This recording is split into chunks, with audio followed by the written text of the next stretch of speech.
Which number this is? This is number 9.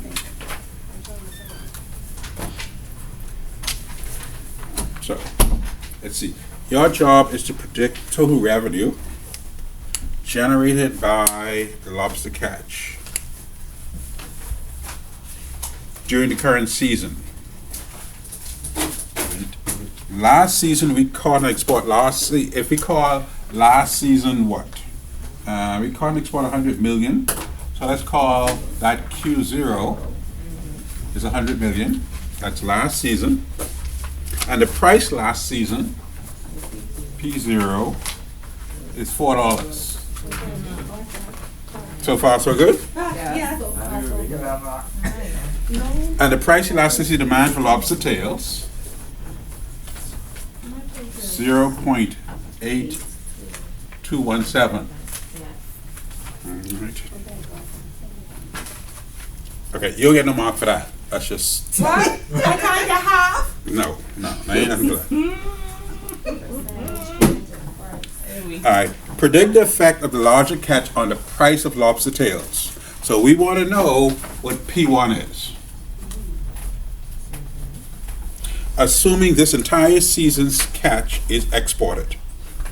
Now, also they tell us we were able to catch and export 10% more lobster tails this year than last year. So we know the percentage change in Q is 10%. All right? Is that enough? All right. Since we see elasticity there, we want to start off with our elasticity formula.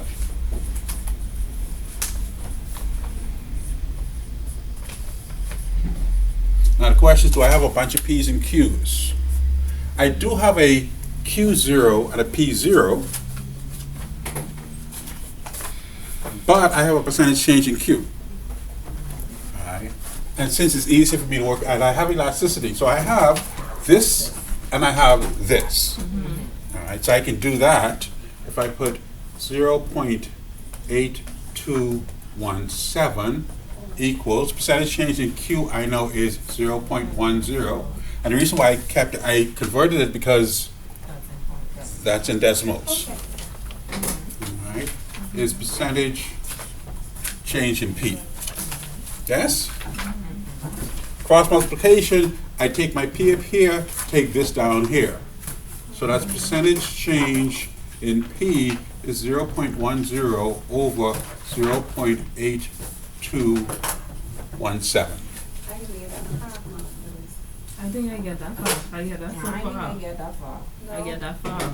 That? I remember. Half point. All right. So then, percentage change in P is equal to, I don't know what this is. Somebody with a calculator will tell me. I have to use my own phone. 0.1217. 0.1217. 0.1217. What's after the 7? Was after the 6, sorry. Hold on, Coach. Why did you? 6, 9. Move the P's. Cross multiplication. Why did you multiply? Why would I multiply? You made 0.10 times 0.8217. You're going to do it now. What are you talking about? I don't think I divided. I think I multiplied. Why did you? No. If you were looking for this, all right.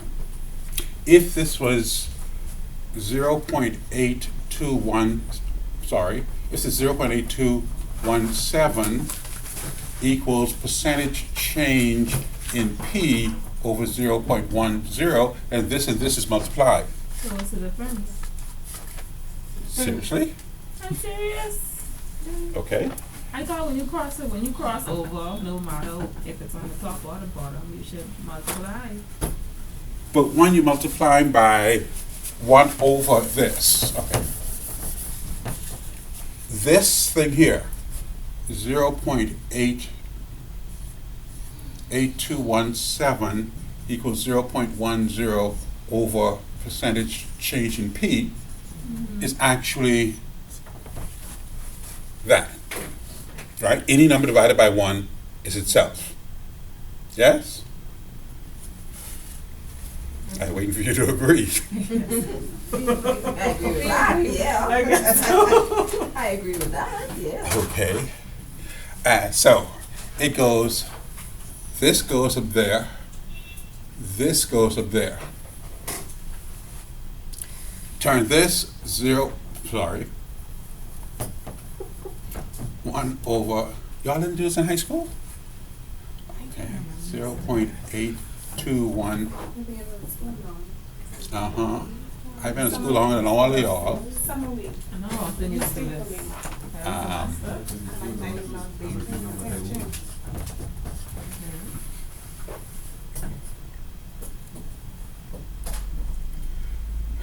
This is nothing like my group. Seriously, I don't know how to explain algebra. I teach economics. Algebra part is fine, but the whole concept is the difficult part, like understanding to get to this point. See, in my head, I'm That's thinking the that problem. once you cross over the understand? sign, You might you have have to cross to switch. multiplication up, down, left, right. You see how it's the, let's continue Yes, going. no, I understand what you're saying, you know. Mhm. But this, all right, if you're taking this over, this is 1 over percentage change in P. If you're taking this over, all right. So this would be 1 over the percentage change in P, because remember, this is on the bottom, all right, times 0.8217 equals 0.10, which is this. When we flip this over, because I want the P by itself, yes? So percentage change in P, therefore, would end up at 0.10. This now becomes divide 0.8217.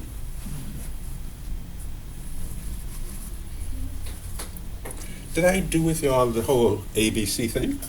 You just give us the, you just listed off us, but we never like You went listed through it it. off, but I still don't understand. We never I actually went understood through it. it, yeah.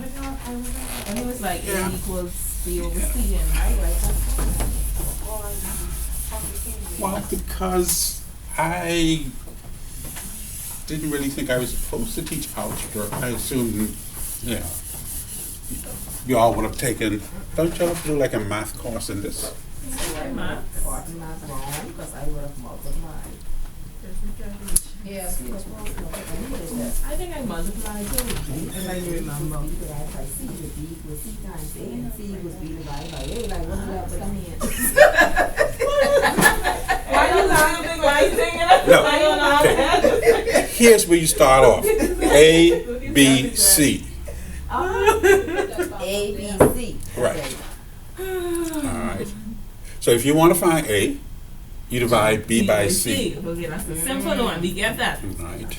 But if I wanna, okay. What do you That's want? understandable. If you want C C. by itself. Mm-hmm.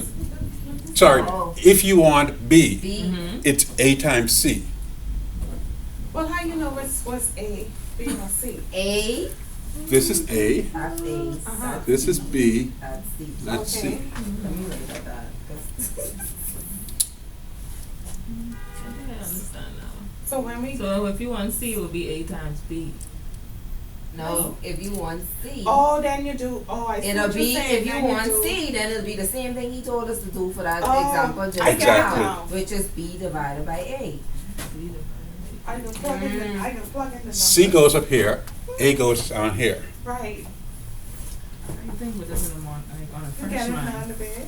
Okay, I get it now. Yeah. So he didn't say all of that when he gave it to us the first Ah, time. So, So I was completely so lost. your problem is not the concept. Your problem is working out the algebra. right. Only the C and, you know. So my answer for that would be, I would have gotten that wrong. I think I stopped at point. You can see the finish result, see what my, see what. That's why I was anxious to get my homework back, because I wanted to know if I did it right. Okay, so now we know, okay, see now I erased all the work. Okay, so we All was on right, so I needed 0.8217 8 to 1. equals percentage change in Q 0.10 over percentage change in P. Right? And I know then percentage change in P is 0.10 over 0.8217. And someone said it's 0. Something something something something. 1216 and change made it 1217. Which is 12.17%. So now I know percentage change in P is 12.17%. The question is, would P have gone up or go down? What happened to quantity? Quantity went up. went up. So what happened to The price? price went down. Yeah. So now you know that fell by 12.17%. So if this was the original price, what's P1? 12.17% less than $4. I think, Was it 360 something? and I think that's why I went wrong, because I know price was supposed to go down, but I I think thought my my price answer was go down. coming back to still being more than No, $4, my answer and it down wasn't below. making sense to me. Let me see what my answer would be. That's when you know, okay, I know my concept is right, so I must have screwed up in the math somewhere.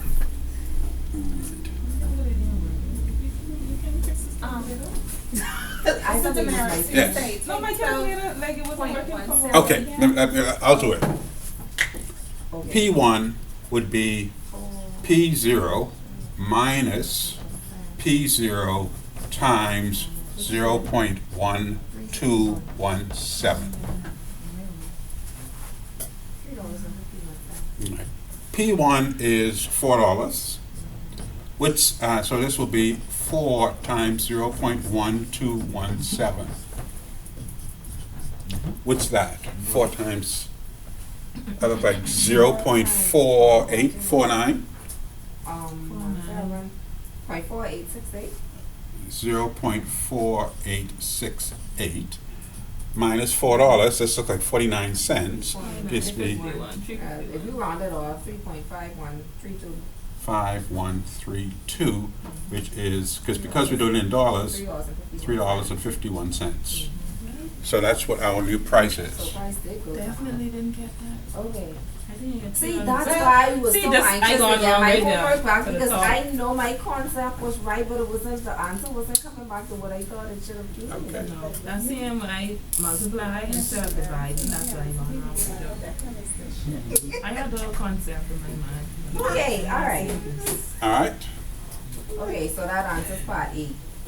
So now we know we can predict total revenue. Right? We know what revenue is. All right? Revenue is price times quantity. Can I get a point, for that? I don't know, I have no idea what you gave me. I mean, Oh, price. Oh, okay, so I can work it out now. Well, I It's thought it was 100 only the million. same. I should have gone with the see. So we said quantity went up by 10%. So quantity was originally 100. So our new quantity we know is 110. The original price was $4. The new price is $3.51. So now our new revenue is 300 and no, that's not right. I can't do it in my head. 386. so, Mr. Demerit, I need a half mark, and I go up. 351 110. times 110 is 386.1. 386 and 10 cents. New revenue. And actually, that's in millions. That's a million, So yeah. 386.1 million. Yeah. I was so close. Okay, I got the word. Now that's making sense. I was so to me. close. Okay. So now we know what the revenue is. Now, so the question C is easy enough. Did the favorable weather increase or decrease total revenue? No, it decreased it. Revenue Went last down season was because it 400 million. It was 400 million. And now Revenue it's is, 86.1. okay. So weather decreased, but why? And, because, Revenue was 400 million. yeah, 100 Yes, times because $4. $4 on 100 million. Mhm. But why would revenue go down?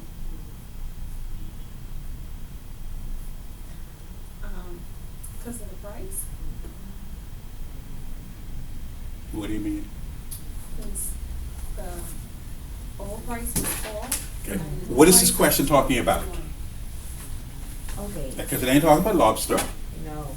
It's- Elasticity. Elasticity. So it's inelastic Okay.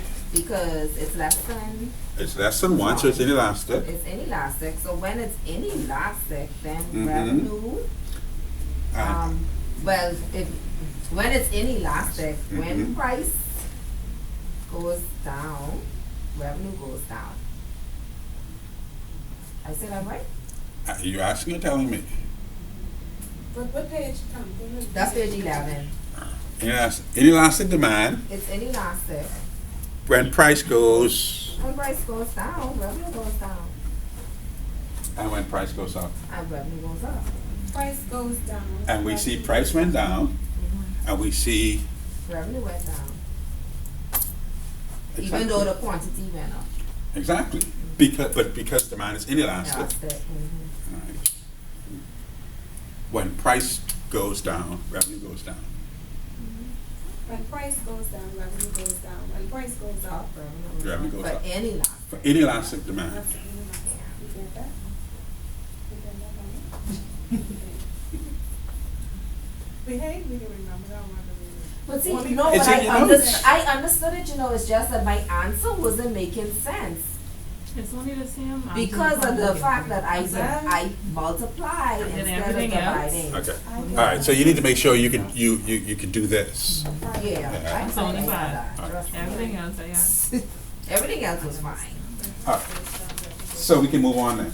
Yeah, that's fine, inelastic demand. Number 10. It's the same thing. The concept is the same. All right, I'll put down the data, the information. Okay. So the question is, I see in question 10, elasticity of demand. You see? As soon as I see that, I know what I'm playing with. Because there's going to be a lot of other word type problems. The price elasticity of demand is easy, so you know what equation or formula is using.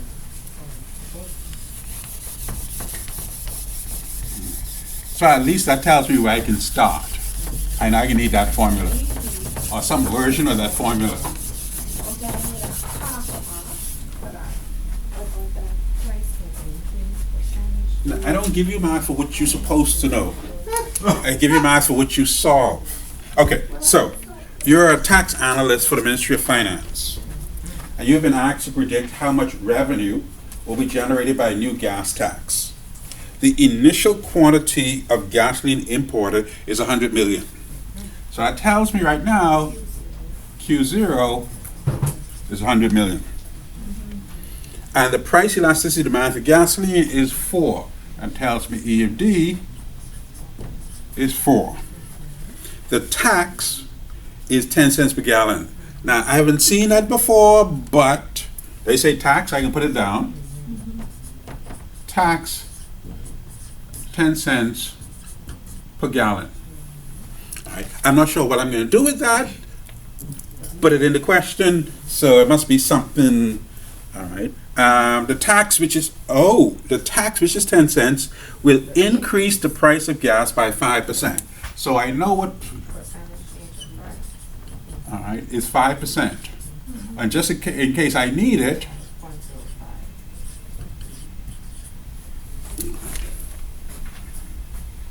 so I've taken everything out of the question. All right. Now, first thing they asked me, how much will the volume of gasoline imported and sold change? Well, I said 100 million was volume. So then they're looking to find how much will volume change. That must mean percentage change in Q. Right. Now, can I solve that? Well, if I'm looking at that thinking I'm not sure, I put my formula first. E of D is percentage change in Q or percentage change in P. All right, and it would be wonderful for me if I could just plug stuff in there and solve. So that's my first thing I look for. EFD they gave me, I put that in there. Percentage change in Q is what I'm trying to find. And percentage change in P is 5%, but because this is in a decimal, 0.05.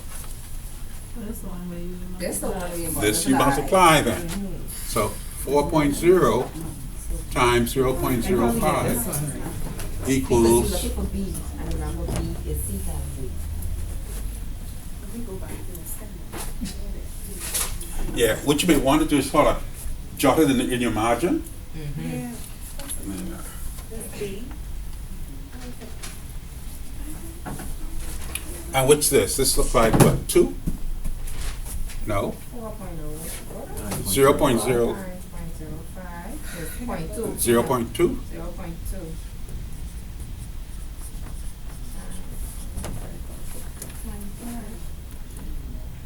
Okay, I remember this. I get this far. Yeah, I think I get that right. Don't come this far and not finish the question. 20%. Yes. Question, you finish it. No, I'm just saying. 20%. it's 20%. Good evening. Now, is this positive or negative? What happened to price?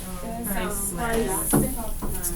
Price increase, so demand went down. So price goes up, so now this we know is negative 20%.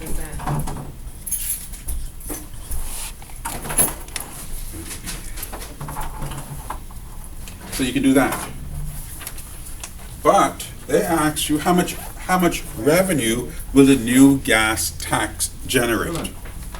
Yes, sir.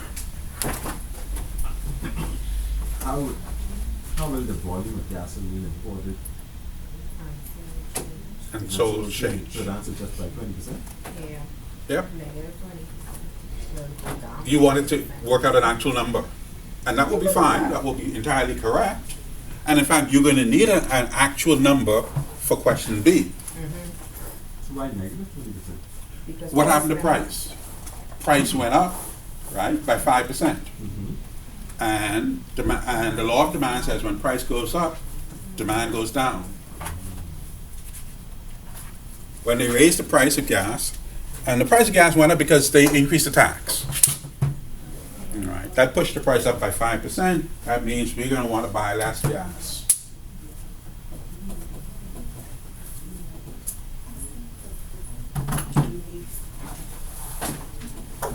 Sorry, Ms. Camacho? No, no. Okay, so, Stay home and figure it out. That is. okay.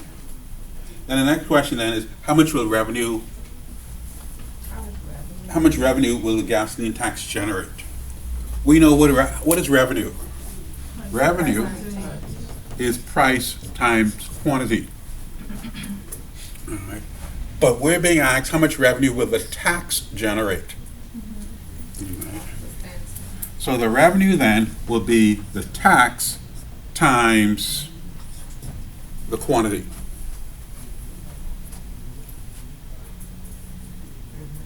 Wouldn't that be the case? And the quantity is 100 million minus 20%. You sure that's right?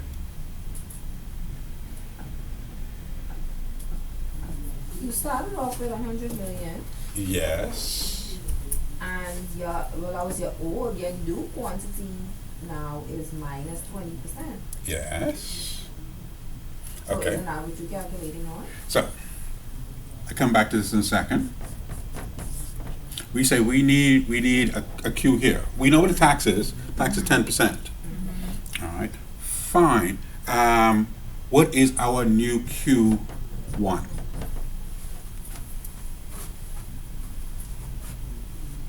We know it's 20% less than the previous Q, right?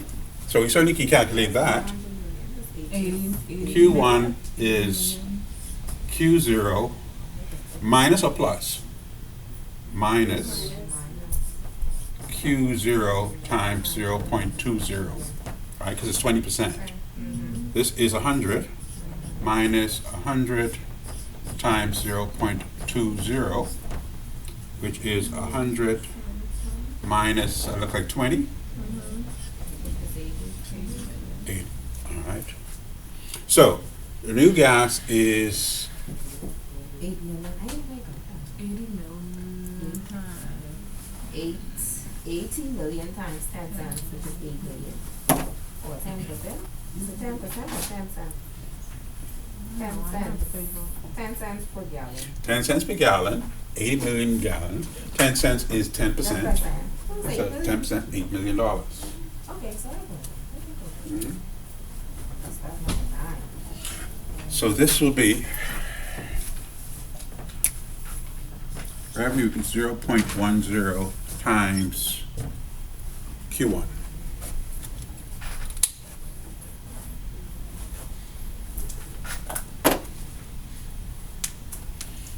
I think I have only these on your next homework.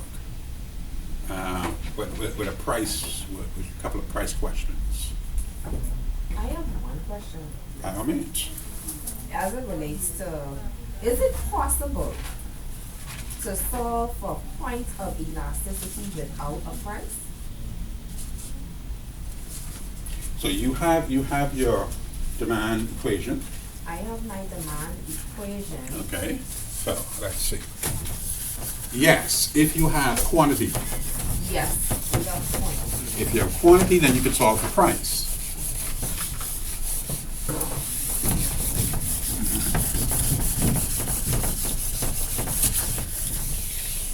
So let's assume you have the following demand equation.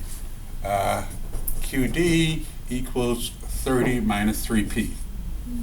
Right? And they gave you P. Quantity. They gave you quantity. All right. So let's say quantity equals 2. All right. And they ask you to find E of D.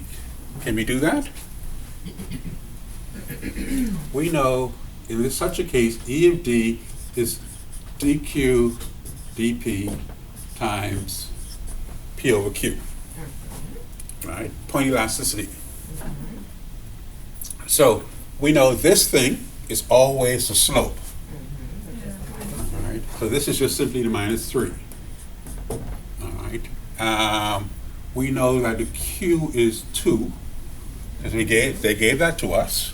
So we're trying to find P. So 2 equals 30 minus 3P. All right. So 3P equals 30 minus 2. 3P equals 28. So P equals, I don't know, 28 divided by 3. 3 into 27 goes 9. So equals 9 point something or other. 9.3333. 33 recurrent. All right, if you want to go decimal place, fine. So we're minus 3 times 9.1234 over 2. It's an ugly number. I can see that. But it's a real number. What's 9.33333 times divided by 2? 4.6667. 4.6667, which is 13, approximately.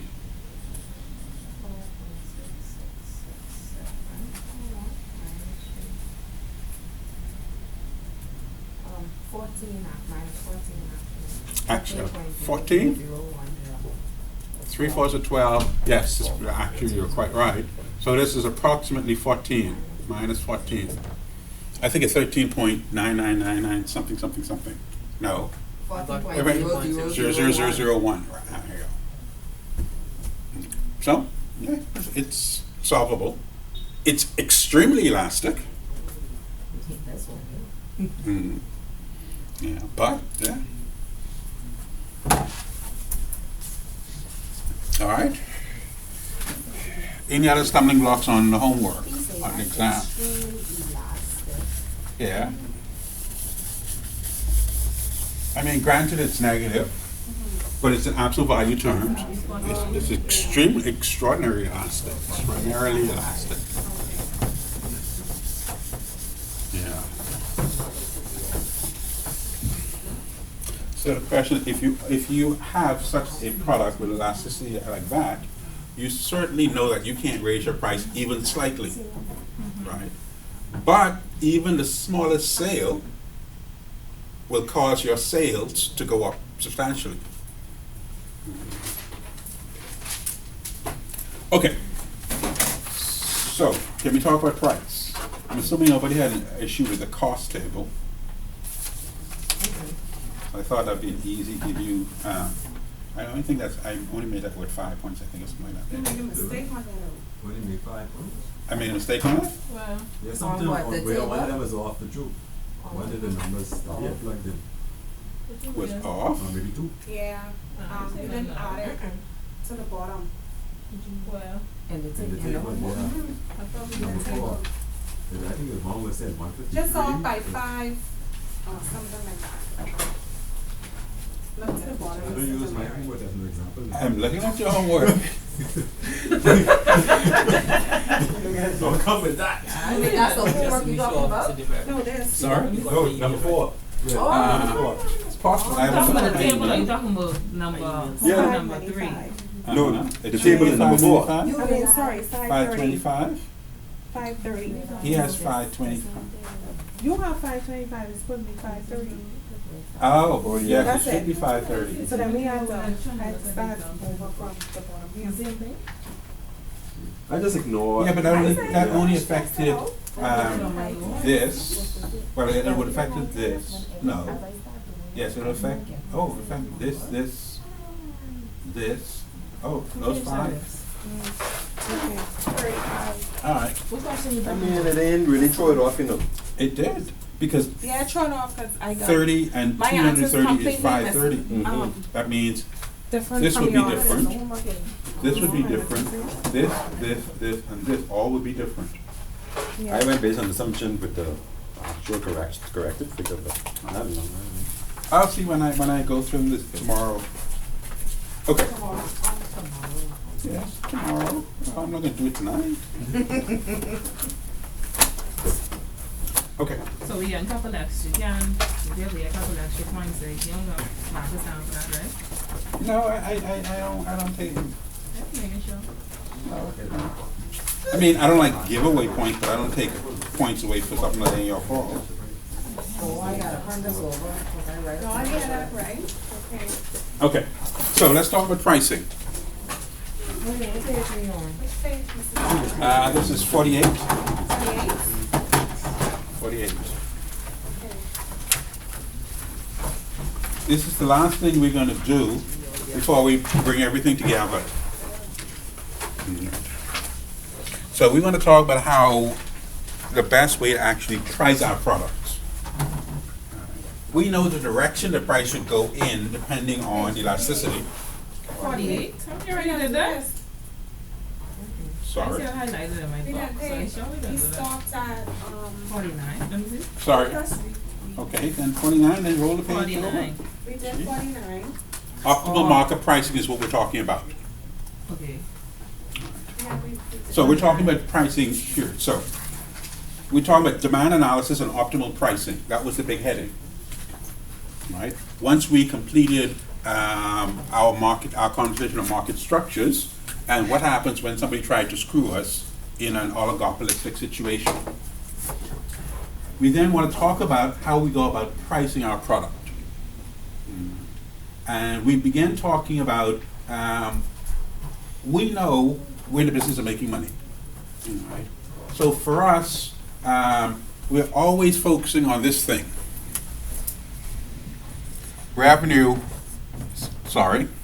Profit, price times quantity, but more importantly, profit is revenue minus cost. And the other thing that we always want to focus attention on is we want to produce where marginal revenue is equal to marginal cost. Right? That's we know where we're working at our most efficient. So those things in mind, let's talk about how we go about pricing this product. Right? The first case we talked about is the case where what we call a pure selling problem.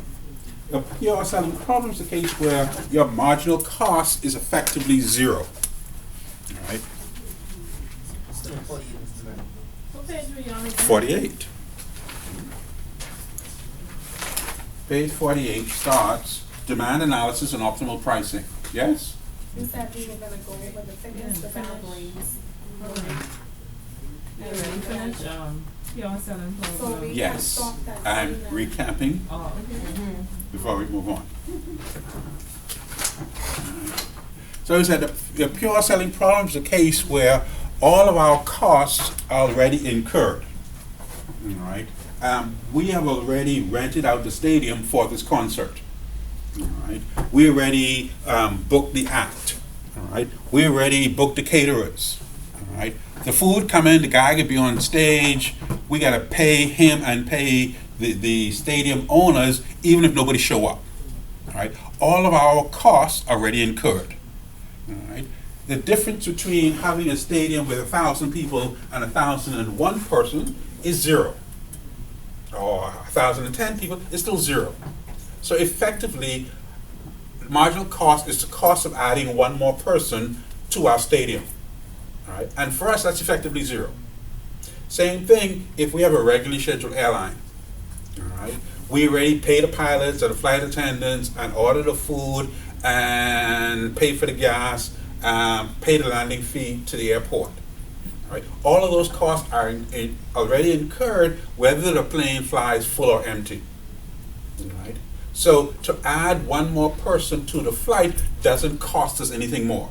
In essence, the marginal cost, the cost of adding one more person, is effectively zero. All right. So if we're faced with that situation, then we're in a situation we call a pure selling problem. All right. So then, if that's the case, we want to continue to sell as many items as we can, as many tickets, as many seats, because every additional seat we sell, we make money. All right. And what we want to do even more than just selling seats, we want to get the most revenue we can from those seats. So yeah, if I've rented out the stadium, if I can split up the seating in the stadium to 3 or 5 or 6 or 10 different sections and charge different prices for each section, depending on what people are willing to pay. So those who are only willing to pay general admission, I have a section for them. I charge them $20, $25, $30, whatever it is. Now, then I have another section that what I'll do, I'll paint the seats a different color. I'll put an usher, and I'll have somebody actually walk them to the seat so they feel kind of special, and charge them an extra $20. And I'll call it, I don't know, gold, or VIP. All right? And then I'll keep on doing that for each additional section. And then for some very special people, I'm charging an exorbitant amount. I'll give them a little thing to hang around their neck to let them go backstage. They can look at the act, but they can't touch nobody. And I charge them, I don't know, $100,000, $200,000, $300,000. All right? But my only goal is to sell every single seat for the most money I can. Right? So what I will do then, if I'm smart, I sell as many tickets in advance as I can, and then people who show up at the door, what do you think their elasticity is going to be? All right, you bathe, get dressed. The boy say he's taking you to this concert. You all get there. He can say, oh no, this is too expensive. Exactly. So demand at that point is going to be extremely inelastic. No choice. All Price right, going up. and that's why you pay more at the door. Even though me who ran the concert, I desperately want y'all to come in. All right, because every seat comes in is more money for me, because my costs are already incurred. But I'm not going to tell you all that. All right. But we know it from the Now you know. But just because you know, I still come out ahead. Because even though you know I want you to come in, once you get to the door, you won't come in. Right. Very inelastic demand. So What this means is that I continue change in Q. This is the amount I'm selling. It continue to go up until that's equal to 0. Until I raise my price so much that the very last person is no longer willing to pay my price, or all my seats are filled. Either way, I still come out ahead. Alright. Either way, I still come out ahead.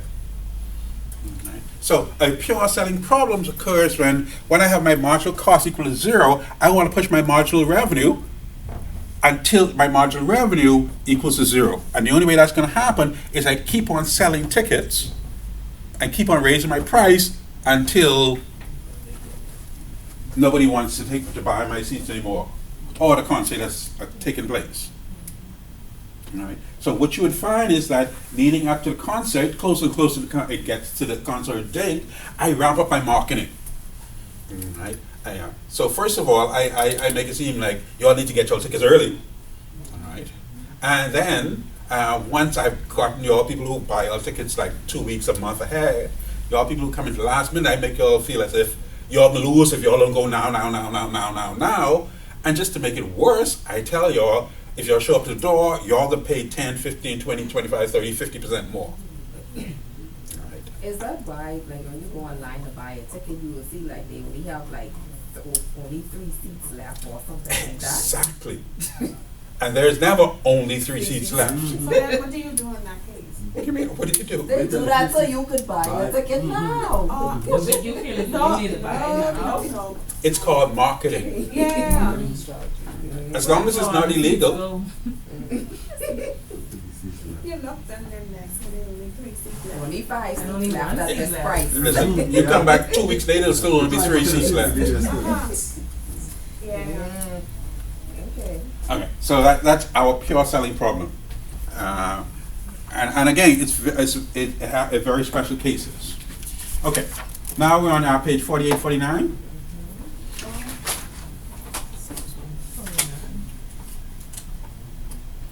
Optimal markup pricing. So let's get our definition of markup to begin with. Because we find that markup, I mean, it's something we are fairly familiar with. It's just the merchant or the business adds a certain amount above what his cost is. All right. If he brings in an item for $100 and he can try to sell it to you for $250, the difference is his markup. We understand that. All right. And a lot of businesses, they have a standard markup. All right. And they will say, my markup is, say, 20%. And it'll be 20% on everything I sell. All right, regardless. And then they wonder why some products sell better than others. Some products they take forever to move and they struggle with sales. All right. Ideally, what we're saying is that the size of your markup should depend on how sensitive your customers are to a change in the price. Elasticity. Right? If your people are not very sensitive, your customers are not very sensitive to change in price, then you should be able to put a very high markup before they start making noise. Right? If they're very sensitive to change in the price, like if it's something that there's a lot of substitute, so they could always switch it to something else, or if they're already spending a ton of money on this product, they could be very concerned when you start changing the price. They can be very sensitive. So your markup, therefore, should reflect that sensitivity. That's what we're talking about. All right? So to formalize this is what is called the optimal markup pricing. So in our notes, the size of the firm's markup is defined as the amount above marginal cost and expressed as a percentage of the price.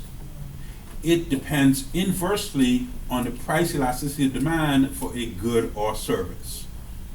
That simply means the higher is elasticity, the lower should be your markup. And the higher your markup, it should reflect the fact that you have a relatively inelastic demand. Right? The markup rule, and we're not going to do the algebra, this is just so we understand. We're talking about P minus MC over P. All right. Okay, we're not going to do this.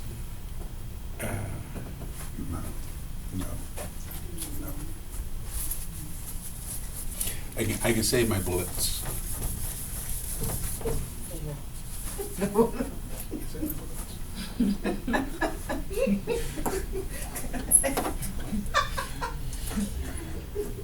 The markup rule is derived mathematically from our MR equals MC equation. All right, you're gonna have to take my word for this. All right, the markup is always positive. Well, obviously that makes sense. Your markup can't be negative. Well, it could be, but then you'll be shortchanging yourself. All right. Well, what would a negative markup be? Wouldn't that be a sale? But ideally, it should still be positive. Depends on the type of sale. Because Now, the sales let's will say- be below the original price. Below your cost is really what we're talking about. All right. So you imported this product for $100. Your markup is 20%, so you would normally sell it for 120. You have a sale, now you're selling for 105. That's a sale, but it's still a markup of 5%. The only time, so when we're talking about a sale, usually firms almost never, and I can't think of any profit maximizer firm who would, despite what they may put on their advertisement, would charge a price lower than their cost, their marginal cost. All right. So, sorry. Making you think. It is on sale.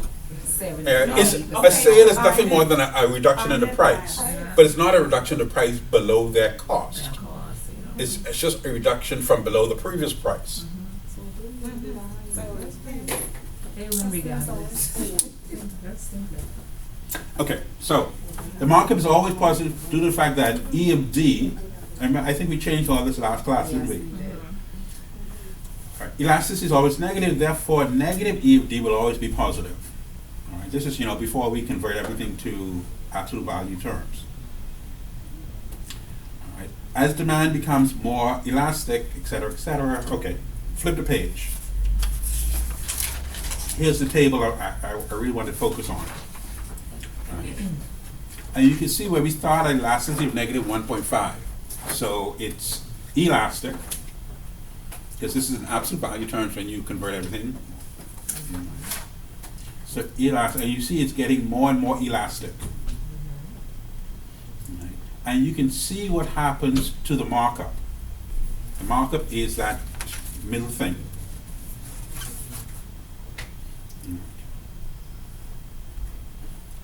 And the more elastic it is, the markup gets smaller and smaller and smaller to the point where you have your elasticity is negative infinity. So this is where we talked about this. This is where you're a farmer and you and your neighbor and everybody around the corner all selling the same product. So you have no choice about raising the price, because you end up losing all your customers, and lowering the price doesn't get you any more sales, so you're stuck with whatever the price is prevailing in the marketplace. In that case, your markup is essentially zero, right? Or one, if you will. Right. So, bottom line, only thing that we're focusing our attention on here, because seeing that we're going to skip the algebra and focus our attention on other things, is that if your product has an elastic demand, that is, people are very sensitive to your change in the price, then you can't really impose a very large markup. All right? Your markup has to reflect elasticity. All right? Because the worst thing you can do is you have a product with elastic demand, and then you start with a very large markup. All right? People are very sensitive. They decide, thanks but no thanks. I have a lot of other substitutes. Or really, I already spent too much money on this.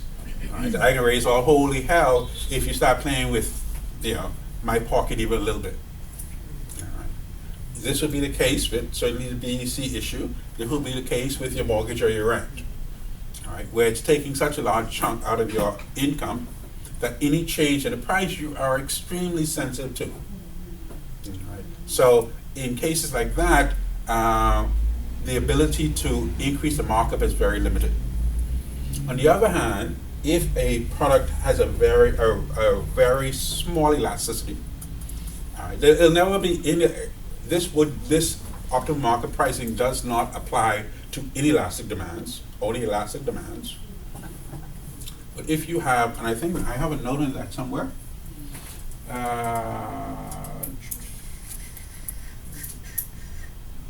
yes, top of the page.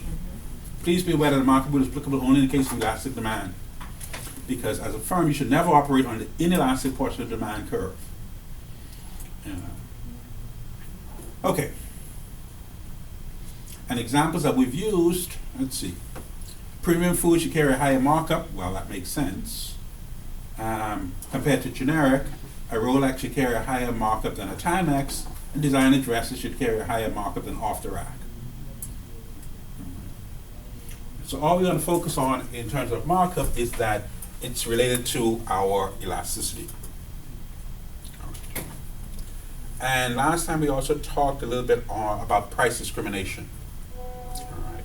The ability to charge different prices for the same product. If you follow our notes, this is what, page 50? We touched on price discrimination earlier and agreed that price discrimination occurs when a firm sells the same good or service to different buyers at different prices.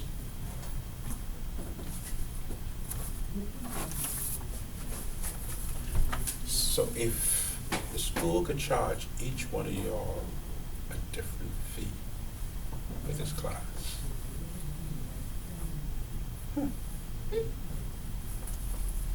it would work if none of y'all know. Oh, we just talk. So that we probably would know. Maybe. But you know how it does work? With salaries. Yeah, that's true. Because you have people doing the same job, making different money, and because y'all don't like talk about y'all salary, Right. because of two things. You don't want to know that she doing the same job I do but making more money. Because that's going to piss you off. Even worse, you don't want her to know that you're making more money than her, because that's supposed to be your friend.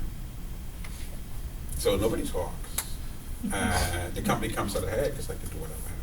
Anyhow, so examples include wholesale versus retail, airline prices, obviously, introductory prices, which is something we used to see a lot. I know we don't see very much anymore, where you have an introductory price to get you all to sign up, and then the price changes over time. Discounts for seniors and students. Now, price discrimination, I'm flipping the page, is purely demand-based. Firms must be able to evaluate demand by different segments of the market and price their products or services accordingly. Therefore, when we start talking previously, when we talk about markup pricing, this does not come into play because cost is not involved in this. Our price is reflecting different demands, different market segments. We're not charging old people and little children different bus fares because our cost is different for them. Our cost is the same for them. We're charging them different bus fares because we're able to price discriminate, because their demand is different. Up until now, the only pricing model that we have seen have been ones in which the firm has presumed to set a single market clearing price. That's how we've done all up to this point. However, by charging different prices to different market segments, the firm has more pricing flexibility and can increase its profits through price discrimination. And that's what we want to do. If you're going to be able to price discriminate, you have to be able to identify market segments that differ with respect to price elasticity demand, and you have to be able to enforce the different prices paid by different market segments. Right? In fact, the firm will treat these different market segments as distinctly different markets. Airlines do a wonderful job of this because they actually make business class and first class people believe they're actually different, better than everybody else in the back of the plane. And in fact, they treat those two markets absolutely different. Okay, so, example.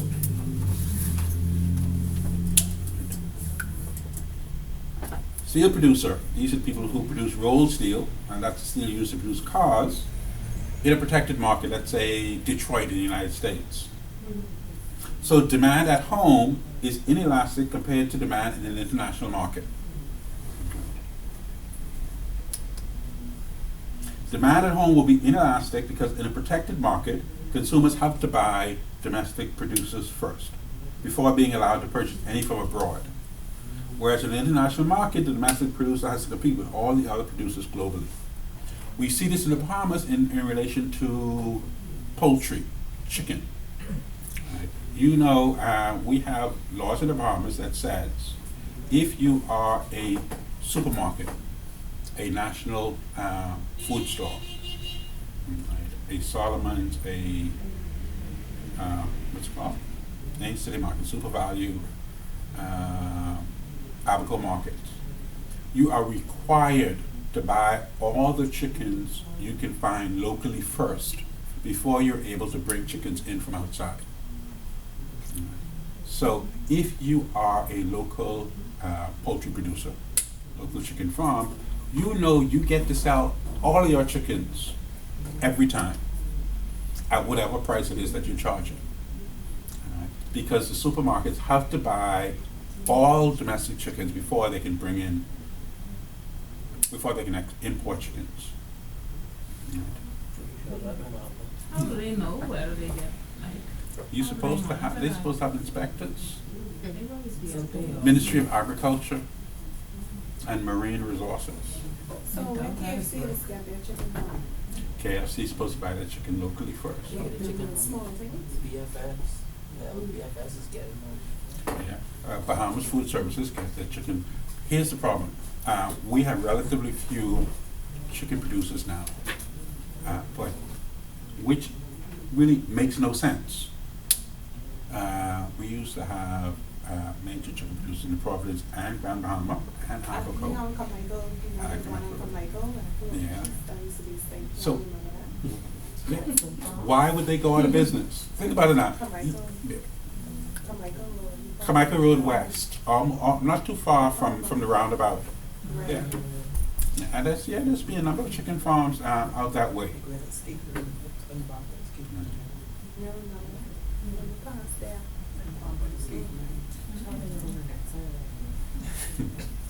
But see, the problem is that, I took it off the board. Profits is two components, revenue and cost. All right. Now, revenue depends on how much chicken you're producing and the price. Okay. Well, the price you're winning on because it's a protected market. All right. And you can sell as many chickens as you can produce, even if they're not up to international standards in terms of quality. All right. But a lot of these companies have fallen down on the cost side of it, right, where they haven't managed their costs properly. You have persons who own the company, instead of what you ought to be doing as an owner, paying yourself a salary, but they don't do that. Yeah, you just take money out of the company as you want it. So in essence, you use the company as your bank account. What you ought to be doing is, in essence, treating the company as if it's a separate entity from you. So you work for the company, your wife works for the company, your children all work for the company. All right, you get a salary. All right, that kind of thing, and they didn't, and costs spiral out of control. Yeah, and they're not like they are Bahamas or ZNS who, government always can bail you out. Dairy made it. Yeah. That's what happened when Dairy made it. Sorry? That's what happened when Dairy made it. Dairy. Dairy made I don't know who's Dairy Made. Oh, the ice cream company. Ice cream company. I mean, but I didn't say. it. important. It's on Thompson Boulevard. Or the import. Dairy Made. Dairy Made. That shrimp is good. No, What's the little? Dairy Made. I think it's Mm, that used to be good. This is people on Thompson Boulevard. They not no competition. Okay, yeah. They not no competition. They gone down. They stuff was good.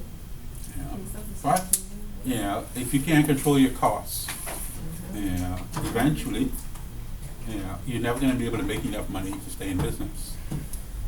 All right. Okay. So here's our example.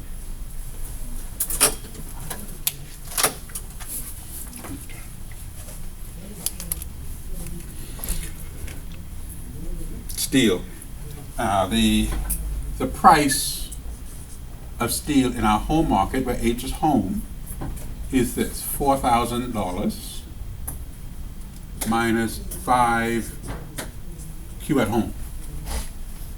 All right. Now most often we have seen our demand equation written Q equals some number minus some P. Right? This is the inverse of that. So this is taking this and swapping it around. You will have practice doing it very shortly. Right? Because why is this important for firms? Oh, I keep doing stupid things. All right. This thing, Q equals 4,000. Let's put a number here, 4P. All right. If you're a firm, this is saying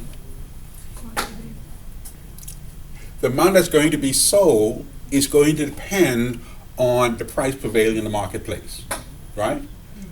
This is the dependent variable. So how much is being sold is going to depend on the price, all right? On the other hand, this is saying I want to sell this amount. If I'm going to sell this amount, this is the price I need to charge. I get to control the price. All right. I determine how much I want to sell, and now I know what price I need to charge if I'm going to sell that amount. So for firm then, our business, it becomes more important to say, I have a decision on, I am going to stock, 400 cases this month. All right. What price do I need to charge if I'm going to sell those 400 cases? So I've already decided how much I need to sell, and then now the price then becomes the dependent variable. I control my cost by controlling how much I produce, controlling how much I stock. All right, I get to control the cost. Here, I don't control the cost.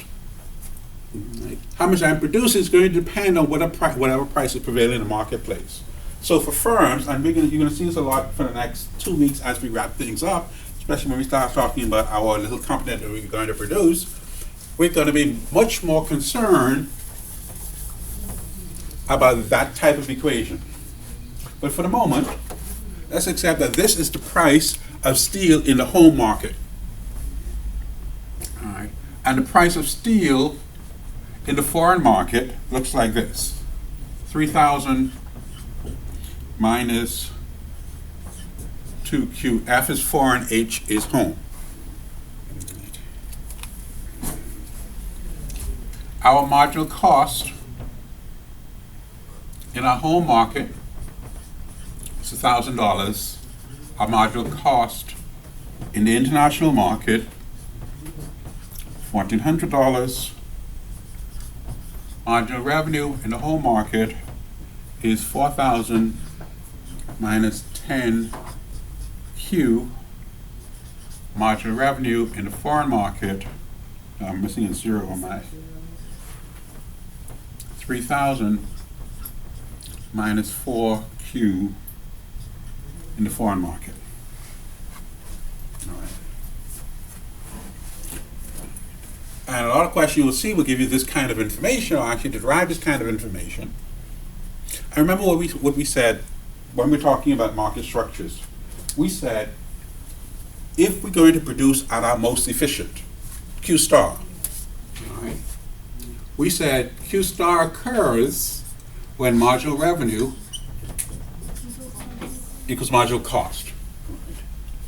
So if we want to know the amount of our production, well, we'll be at our most efficient.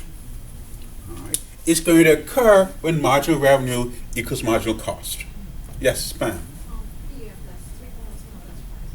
And it was 3,000. 3,000. 50, page 51. Yeah. 3,000. All right.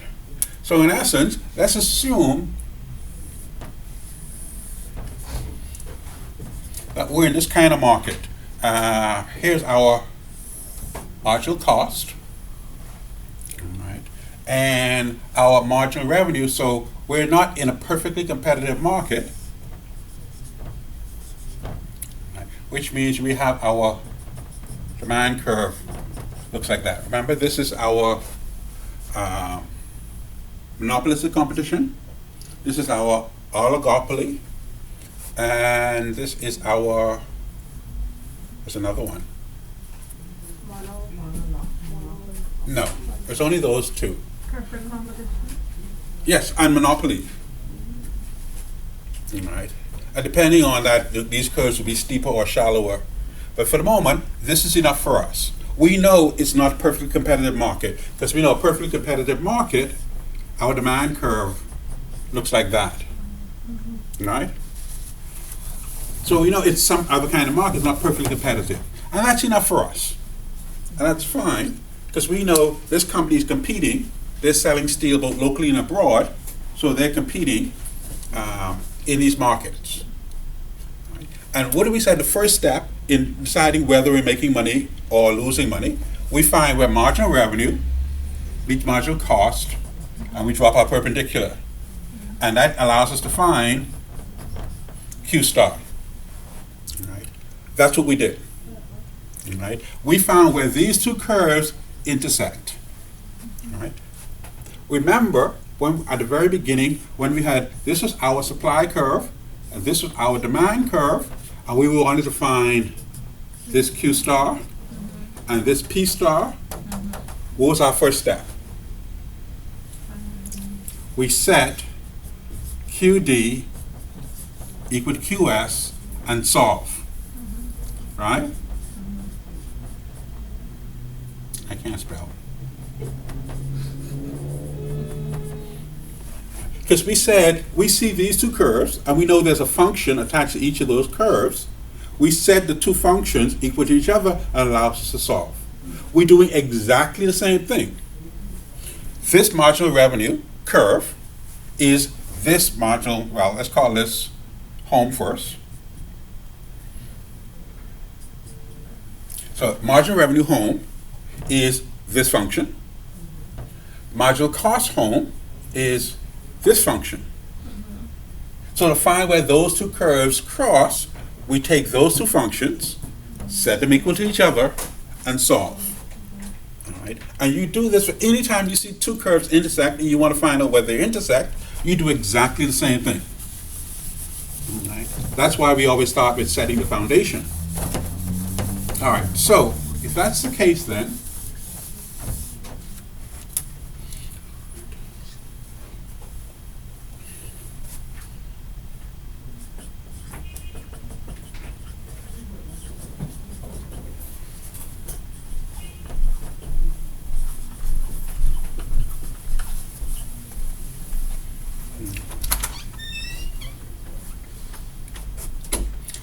so our marginal revenue is home, in this case, MRH equal to MCH. And we'll do the same for foreign.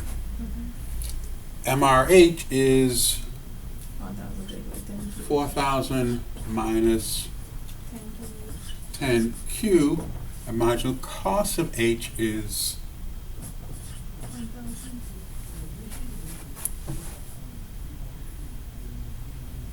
and since we can never produce a negative amount, so let's take this minus 10Q and put it over there, make it positive. Take this 1,000, bring it over here. So we end up with 4,000 minus 1,000 equals 10Q. Yes? All right. So 3,000 equals 10Q, and Q equals 300.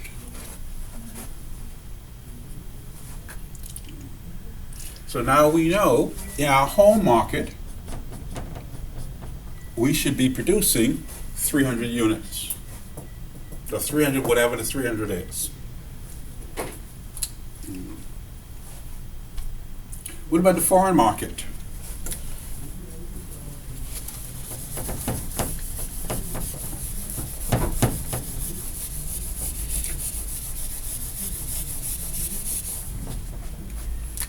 In the foreign market, to find Q star foreign, call it Q star H if you will, set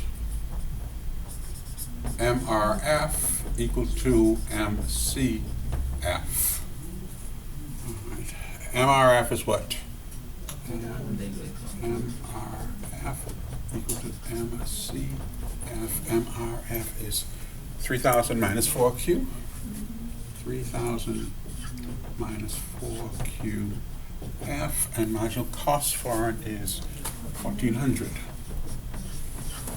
Right. Again, let's move 4Q over there, and with 3,000 minus 1,400 equals 4Q. This is what, 1,600? 1,600 equals 4Q, therefore Q star foreign is 400. So this says that we should produce 300 for the home market and 400 for the foreign market.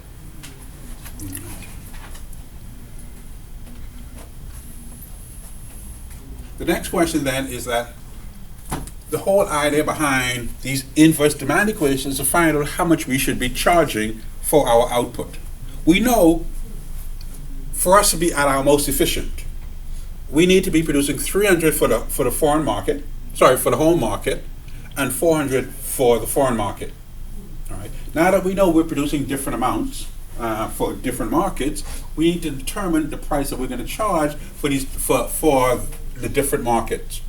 We charge one price for locals, one price for foreigners. You know, tourist prices. Foreigners paying less. I don't know. Let's find out. All right. So let's start with home. All right. We know the price that we're going to charge in a home market, PH, is 4,000 minus 5QH. All right. 4,000. I didn't turn that down. My apologies. All right. I'm going uphill as well. Minus 5. We said Q is 300.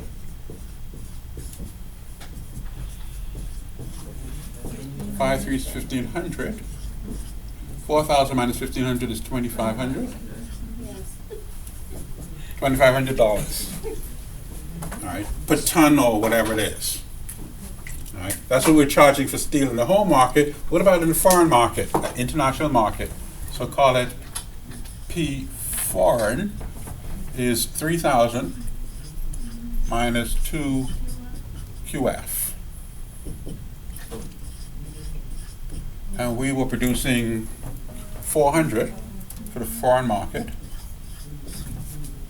which is 3,000, 2 4s are 8. This gives me $2,200 for the foreign market.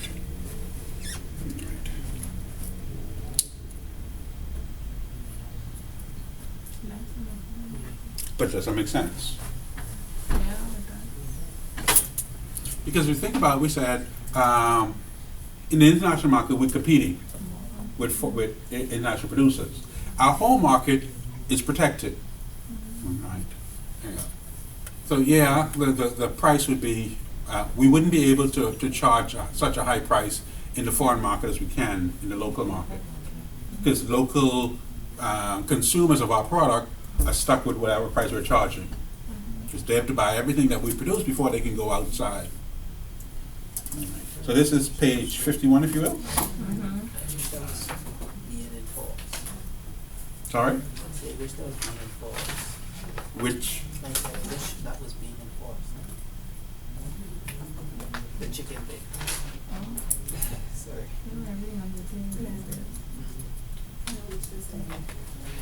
well, I think one of the problems with local production, and this is really a reflection of Bahamians' complaints, that local producers do not produce the quality that we can get from imports. What about We don't import. I don't know anybody that imports conch. Yeah. Really? From where? China. The Chinese fine company, China fine. I mean, Oh, you mean export conch? sorry. No, that's a different story. No, it's only export. hmm What about it? We Would export conch. But we charge more in the international market than the home market. Yes, probably. Okay. But that may have more to do with the fact that conch is a luxury good. It's like lobster. I know one. Sorry? I know one of the issues is inconsistency. That was one of the Yes. issues that And in fact, this is one of the reasons why hotels have complained a long time, because almost every election cycle, you have politicians talking about buying Bahamian, encouraging hotels to buy more local produce, vegetables, citrus, seafood. And the hotels invariably come back and say, we would love to, but the problem is twofold. One, we can't get consistent quality.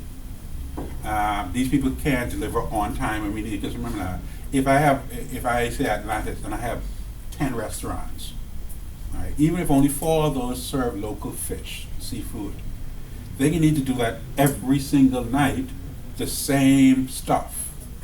So if you can't produce it, if I can't depend on this, all right, because there used to be this chef, I'm trying to remember his name, oh, for heaven's sakes, French guy, used to work for Atlantis.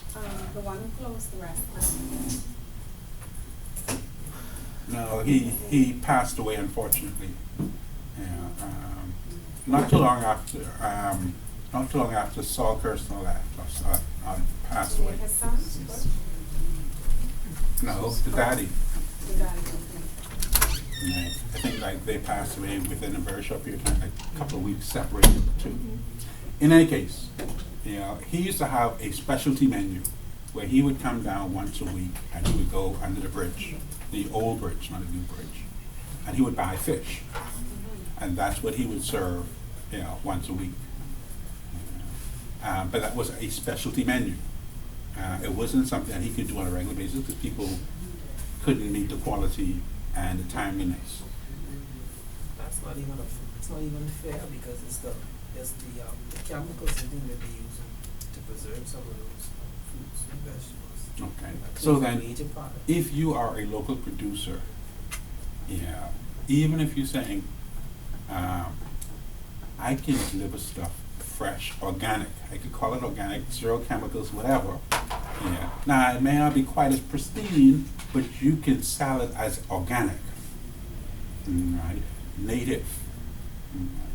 Right? But if I can deliver that to you, if I can guarantee you, you know, that you're gonna have, let's say we're talking about tomatoes, right?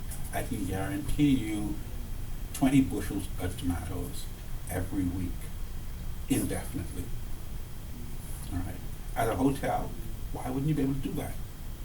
Because I can charge premium prices for this. I can put these organic tomatoes in my pasta sauce, on my salads, and all kinds of things, and I can charge premium prices for it. You know. And people pay. You know, I mean, all we need to do is see the word organic. We don't know what it means, but we think it's supposed to be healthier than the other stuff. But yeah. I mean, we see something like free-range chicken, you know, and we pay 20, 30, 40% more. Yeah, and the free-range chicken, free-range may only be in a pan the size of this table. Yeah. Anyhow, all right. So, back to our notes. There is a particular note that we want to take note of here. You would have noted that even though the marginal cost, if you look at the MC formula there, even though the marginal cost of steel sold in the foreign market is 40% higher, the foreign price is 12% lower than the domestic price. The only way that a firm can sell steel in the foreign market at such a lower price than at home would be because demand is much more elastic abroad than domestic. It's neither here nor there, but it's a nice note. Right. Last thing, demand-based pricing. All right. This is the flip side of our price discrimination. We talk generally, we said price discrimination, if you go back one page, you have to be able to separate your markets. In fact, you have to be able to have, in essence, treat people based on their individual demands. There are 3 levels of price discrimination based on how strong your ability is to differentiate these different market segments. The first is called, or the least, if you will, is third-degree price discrimination. This is you're charging different prices to different market segments for which the costs are identical. Prices may differ across the markets, but customers within the market pay the same price. Everybody in first class pay the same first class price. Right? Everybody in VIP pay the same VIP price. All right? Now, VIP may be pay a different price in general admission, but everybody in general admission pay the same price. Everybody in VIP pay the same price. So you have different market segments, but people within each market pay the same price. Third-degree price discrimination. Second-degree price discrimination says I'm able to offer different pricing schedules. And this generally is reflected in what we call quantity discounts. Right. So a firm will charge a low price per unit so people buy a larger quantity. This is the Sam's Club and those warehouse costs, right, where you're buying in bulk. Right. So the price per unit is small, but you end up buying a lot of the stuff. So firms charge a low price per unit so the buyers purchase a large quantity. This is also known as two-part pricing. For those who are really watching your pocket, price-sensitive buyers will choose to buy large quantities at a lower price, whereas less price-sensitive buyers will purchase smaller quantities. All right. You also, second price discrimination can also be seen where you charge a fixed amount just to get the service. So you have a price for the meter, and then how much you use. All right. So that's where you have your water and sewage kind of thing come in. Your DTC if you have a landline, right, where you charge a fixed amount just to have the instrument in your house, and then depending on how much service you use, then you pay a different rate. All right. So that's what we're talking about when we're talking about fixed amount for access, then a variable amount depending on the volume purchased. Price clubs, for example, taxis. As soon as you jump into a taxi, but I don't know how they run taxis in the Bahamas, but I certainly know in the U.S. Where as soon as you jump in a taxi, it may cost you, let's say, because I went to school in New York, so I know, as soon as you jump in a taxi, it's $150. I mean, $1.50. Just by sitting in the seat, even if the taxi doesn't move an inch, and then they charge you sort of. Sorry, I'm sure it has. They don't do that over here. They just ask you where you go in and charge you based on that. They just estimate by distance. Right. By distance. Estimate where if you look like you was very there and I charge you more. Well, except for from the airport to the hotels and hotels to the airport, because the prices are posted. Oh, okay. I got It would be also, okay. $30 from the airport to Life Key. See more than From the airport to Life Key? because I stopped at the ATM to pay her, to pay the taxi driver, and she said that was a different cost because I made a stop. I said, had I known, I would have called one of my coworkers to come and get me. I was so pissed. Might as well catch the bus. No, I think that's the I had point. suitcase. To go to Bahamas too from the airport, you don't pay for that price. Yeah, but that. Well, I know. But the Bahamas to the airport is a big difference from the airport to Life To Key. Life Key, it's a 5-minute drive. 5 cents. Less than that, it depends on how fast you go. Or this is a very high cost. That's only one road. And I get that. It's gonna go to the ATM. But you get the idea. What's the gas ride? Tell them you get on $15 for gas. That's still less than. I need to buy one taxi. Are you serious? In the taxis. They stop giving me Taxi food or that. chicken. Something got to work. You can't buy a car, do grab it. And that's the same thing? Do a taxi? You can't do that? Yeah, I mean, you can, but Uber. Well, hang on. No. See, now you're crossing into first degree price discrimination. All right. First, no. Here's the difference. First degree price discrimination is, if you can charge different price for each customer. The firm, you have to be able to correctly ascertain each customer's potential individual demand curve, really how much you think they can pay, in order to extract the most money you can from them. All right. In the United States, you have the used car salesman, but unscrupulous taxi drivers who tell you, whatever you won't give me, because you always end up overpaying. Contractors, famous for this, plumbers, mechanics, mechanics smile all over there, and they see a woman come into their place because they figure she don't know. And you go in to change a tire, and all of a sudden they change your engine or something. go to the doctor and look at that. Well, doctors tend to have an association, a medical association, which you can complain to. Fixed prices.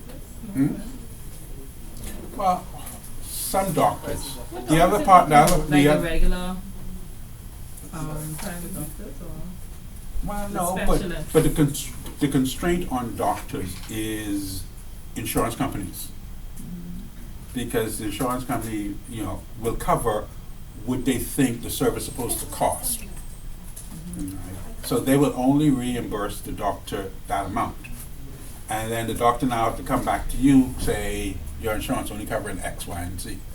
So now you know exactly what the service is supposed to cost, as opposed to what the doctor is trying to charge you. And that restrains doctors, and you end up having a fairly uniform cost across the medical profession. Okay. So that's our pricing issue.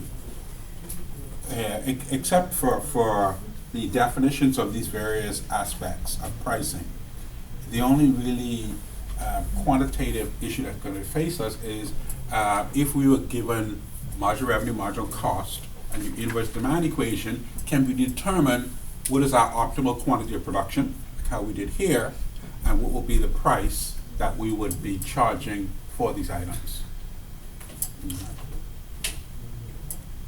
Okay. That brings us to our big issue. Everything that we've done to this point leads us up to this. A simple model of the firm. So we're starting with this little company. This is page 52 if you're following in your notes. To integrate all of our previous microeconomic subjects into one coherent whole, we evaluate these subjects as they impact a single firm, small business, with the following characteristics. All right. Our company only produces a single good or service for a single market.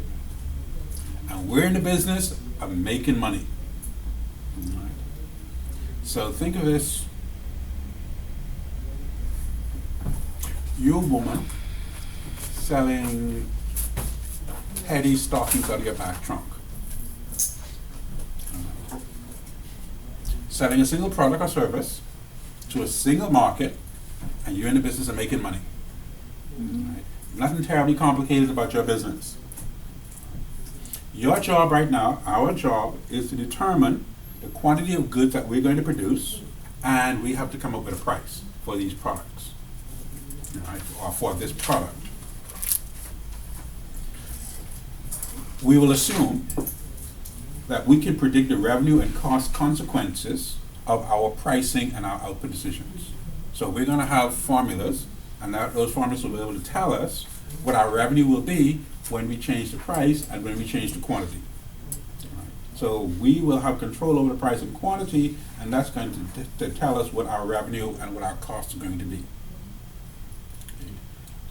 In real life, there are some uncertainties and there's some probabilities, et cetera, et cetera, et cetera. We can ignore all of those. All right, we're going to, what's our assumption? Ceteris paribus. We're going to assume all other things being equal. Everything that could screw us up, we're going to assume away, and we're going to focus only on basics. So, what we can do at our little company, we're going to define the problem, determine the objective, explore alternatives, and predict consequences. That's what we're going to do for the last, 2 weeks of this class. All right, we got 2 weeks? Yeah, we got 2 weeks. Okay. Oh yeah. Well, maybe a week and a half, because we need to spend one class review. Don't we? So I always want to review. I don't know why I always want to review, but you always want to review.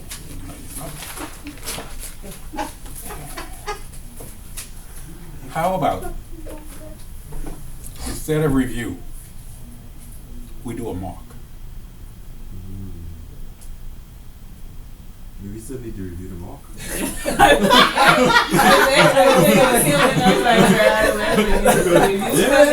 I'm in the wrong page. Mock all day long, and they still getting it wrong. No, a mock is you have an exam in front of you in class. Similar to the final then. Yes, it may even be a pass final. All right. And you're going through it in class, asking questions in class about issues in class, answers to certain questions on the mock in class, or answers to all questions in class. Yeah, that makes sense. So we take half of the class to do the exams. No, We just take the entire class to go through the mock. You Instead don't- of just review, we just give us a paper, we go through that class. right. That's what you meant. Yes, you actually, we all do it together, if you will. Yeah, you get to Okay, we do, can get do to that. kind of do the Yeah, we can exam do that. out loud. All right. Mm-hmm. All right, so I need to get some more papers. Gotta make sure. Trade for us to.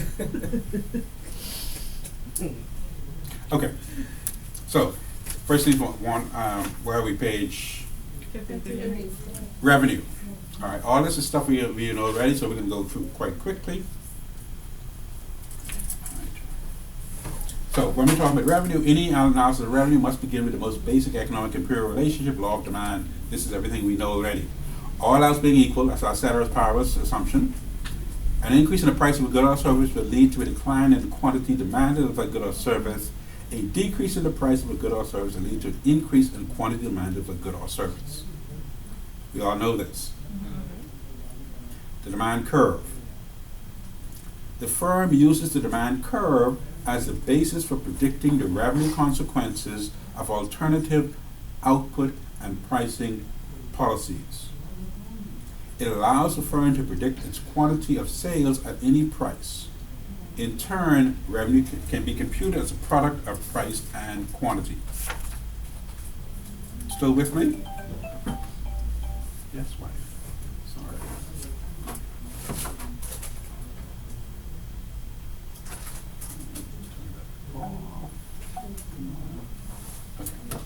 Okay.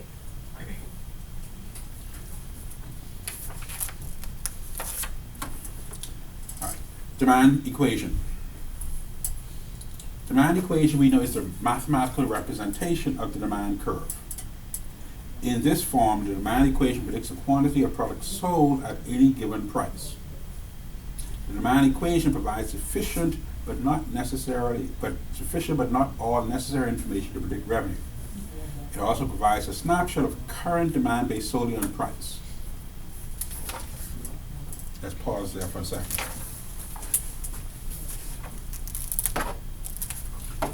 If you flip the page, 8.5 minus 0.05p. Let's clean some space.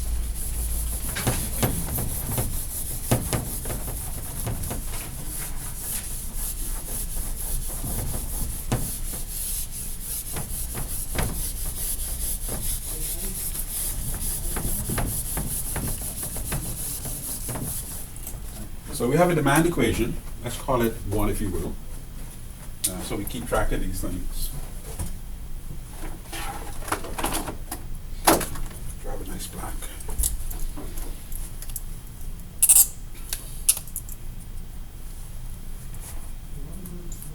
We have a demand equation that goes QD is what, 8.5. Minus 0.058. Now, of this demand equation, go back to the previous page, we're saying it's a mathematical representation of our demand curve. Here's our demand curve. Price, quantity, here's our demand curve. We said this function is a mathematical representation of this line, of this demand curve. That you can take this function, and if you were to plot it, you end up with this line. Right? I'm sure you recall us doing this at some point where we have QD is P. So usually I put it the other way around, don't I? P and QD. And can this work? We'll see. Might as well. 0, 1, 2, 3, 4, 5. At a price of 0, quantity demanded is, yes? I just plugged 0 in here. At a price of 1, 8. At a price of 2, 7.5, and it keeps going like that. If you're not sure, at a price of 5, that's 2.5. 8.5 minus 2.5 is, right. If I plug this, I'm going to end up with that. 0, 8.5, 0 price, 8.5 quantity. All right, so you have there 1, 8, 1, 8, 2, 7.5, 3, 7, 6.5, 6. Yes? Downward sloping demand curve. All right. So all we're saying is this is a function, this is a graph, but they're both speaking about the same relationship. This is a chart that, again, speaking about the same relationship. Just 3 different ways of showing the same information. All right? That's all we're saying here.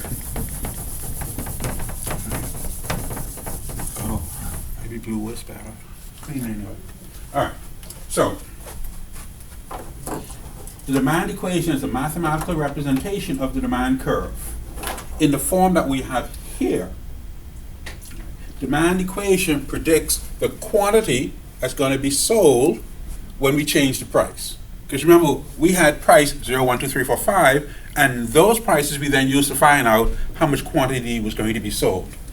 All right? So in this form, right, the price is the independent variable, the quantity that's going to be sold is the dependent variable. Right? So in this form, the demand equation tells us how much will be sold at any given price.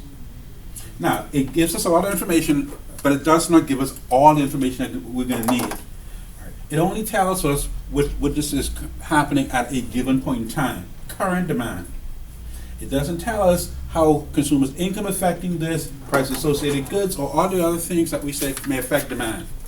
This equation only has 2 variables. It has quantity and it has price.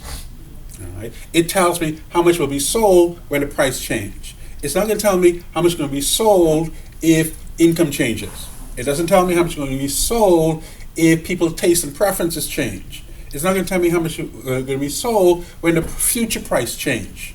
Right? It's only going to tell me how much is going to be sold at this current price, whatever that happens to be. All right? So it does give us information, but it clearly doesn't give us all the information. On the other hand, the inverse demand equation, I'm on page 54, if you will. However, if a firm wants to produce and sell a certain quantity, The inverse demand equation will predict the price that the firm must charge in order to sell exactly this amount. All right, that's what we're interested in. I want to control my cost. So I want to know when I produce and sell a certain amount, I know what that's going to cost me. Now, what price I need to charge if I am going to get this stuff sold. Right. To obtain the inverse demand equation, we must take our regular demand equation and invert it. We must make the price the dependent variable and the quantity the independent variable. All right. So let's put it over here. I think I better stick with blue. Looks like it just cleans better. Okay. So here's our demand equation. QD equals 8.5 minus 0.05p. Now we want to invert this. So we want to make the price on this side. So let's move the price over. And that becomes 0.05p. 8.5 stays the same. And move this over. All right. Doesn't that become minus 1q? Right. Because generally, if it's a positive, we leave the number 1 off of it. Right. So when we move it over, it becomes minus 1q. Right. Now, how do we get p by itself? We do 0.05p divided by 0.05. Right? That allows us to cancel those two out. But if everything we do on this side, we have to do on this side. So we do 8.5 divided by 0.05 minus 1 divided by 0.05 q. Whatever I did on this side, I have to do on this side to keep, because this equal sign says the two sides have to be equal. So I end up with P equals, what's 8.5 divided by 0.05?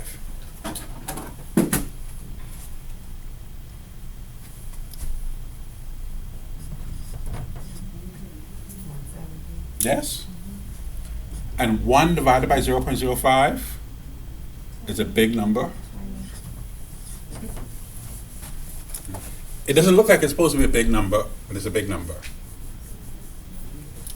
So now, we have now our inverse demand equation, let's call it 2 if you will. P is equal to 170 minus 20Q.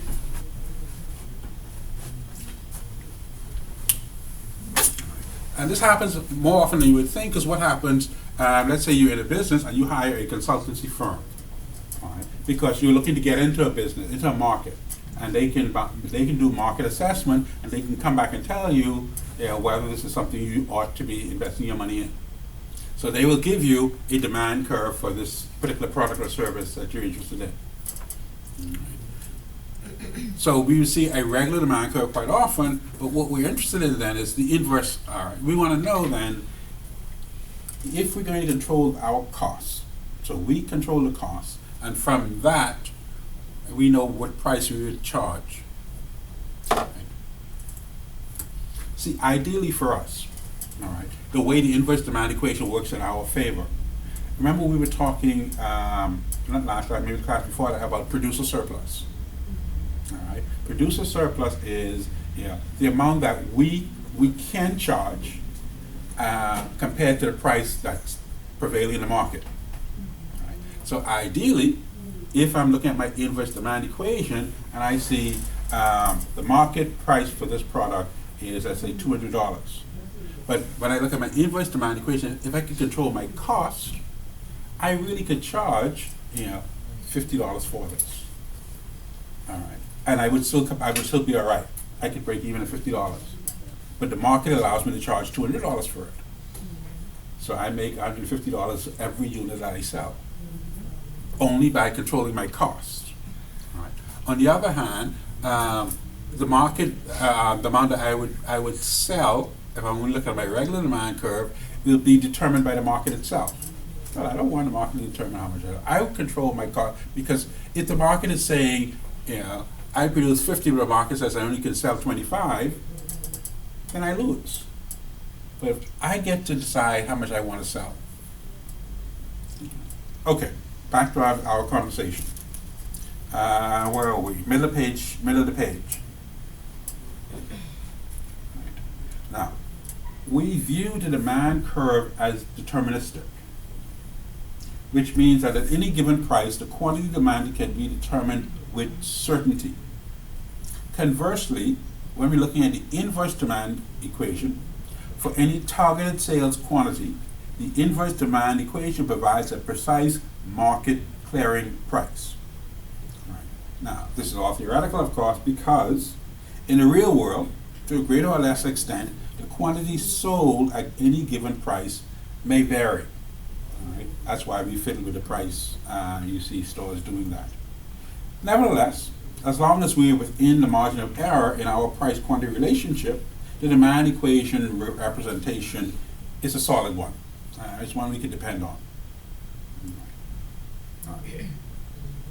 So we went from the demand equation that we're very familiar with to this inverse demand equation because it's important to us as producers, all right, as people who are running the store. Then we have the revenue equation. The revenue equation is a mathematical representation of the revenue curve. The revenue curve, do I need to draw this? Okay, let's get our curve first, our equation first, and then we'll put in the curve.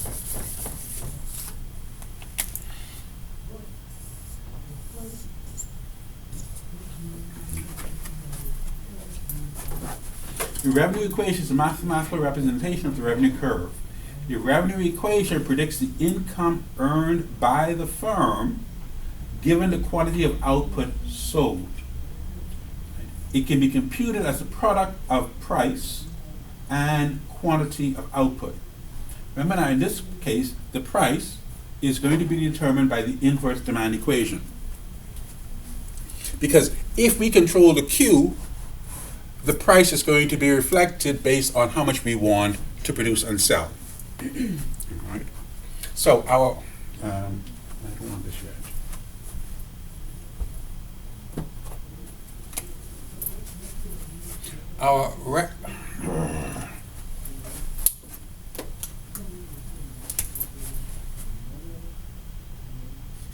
Our revenue is price times quantity, but this P is determined by our inverse demand equation now. So this will be 170 minus 20Q, because that is our P, times Q. Yes? Still with me? All right. So then, let me move this so I can see what I'm doing. So this ends up with Q times 170, and at 170Q minus 20Q times Q gives me 20Q squared. Everybody still with me? All right. This Q says I multiply everything in this equation by Q.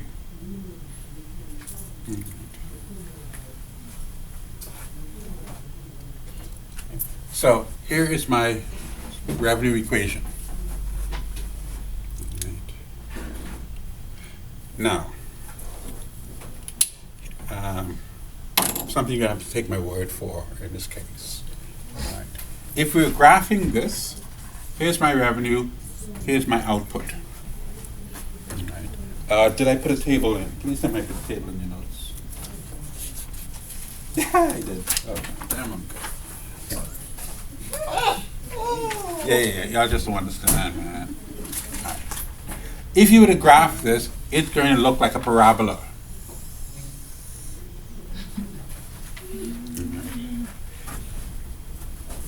I took the opportunity of putting in the tables because I hadn't done it for a previous class. That's why I wasn't sure I'd done it for you guys. If you noted, and the numbers here, you can work them out for yourself when you get home. I plugged from 0 to 10, my quantity, and I plugged it into my revenue equation. I'll just do a few. If I were 10, or we could go higher than 10 if we wanted to. We have to stop at 10. No, you can go as much as you want. Yeah, I didn't, You plug You can into the stop at Excel 5. spreadsheet, you could do $1 million. You could stop at 5? Yeah. Why would you want to? But okay, I'll do the first 5. You see. All right. So here's our equation.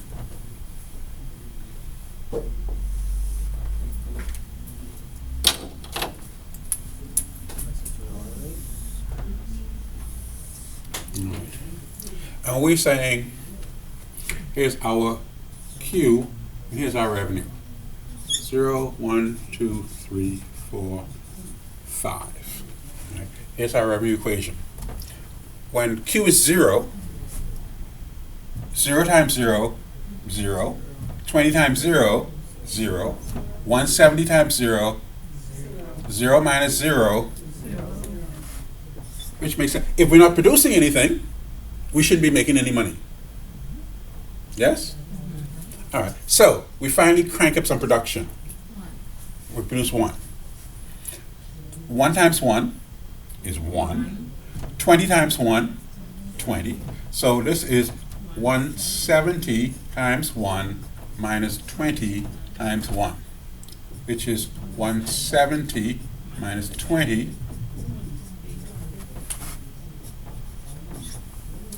Fine. Revenue jumped up. All right. We produce, we start making money. What about when we're producing 2 units? Let me just say, 20 minus 24. 20 minus 20. Where do you get 24 from? 150 minus 20, 130 minus 20. Wait. Say what? You saw Don't- the don't- birds, you know. Don't do that. No. Okay.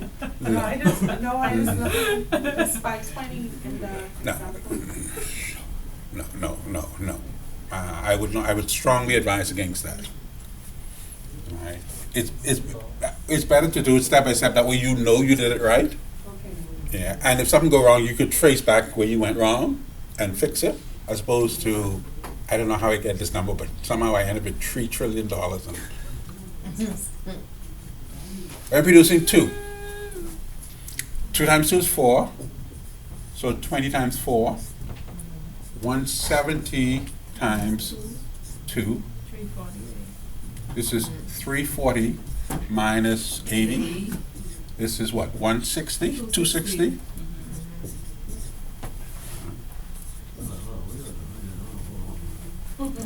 Uh-huh. I did this 2 times 2, right? Because Q is 2, so 2 squared. Where you get that squared from? Because I ain't seen that in this formula. Yeah, I have 170 minus 20Q times Q. Q times 170 gives me 170Q, and Q times 20Q gives me minus 20Q squared. 2 Q is 20Q. 20 Q squared. 20Q squared. 2 Q.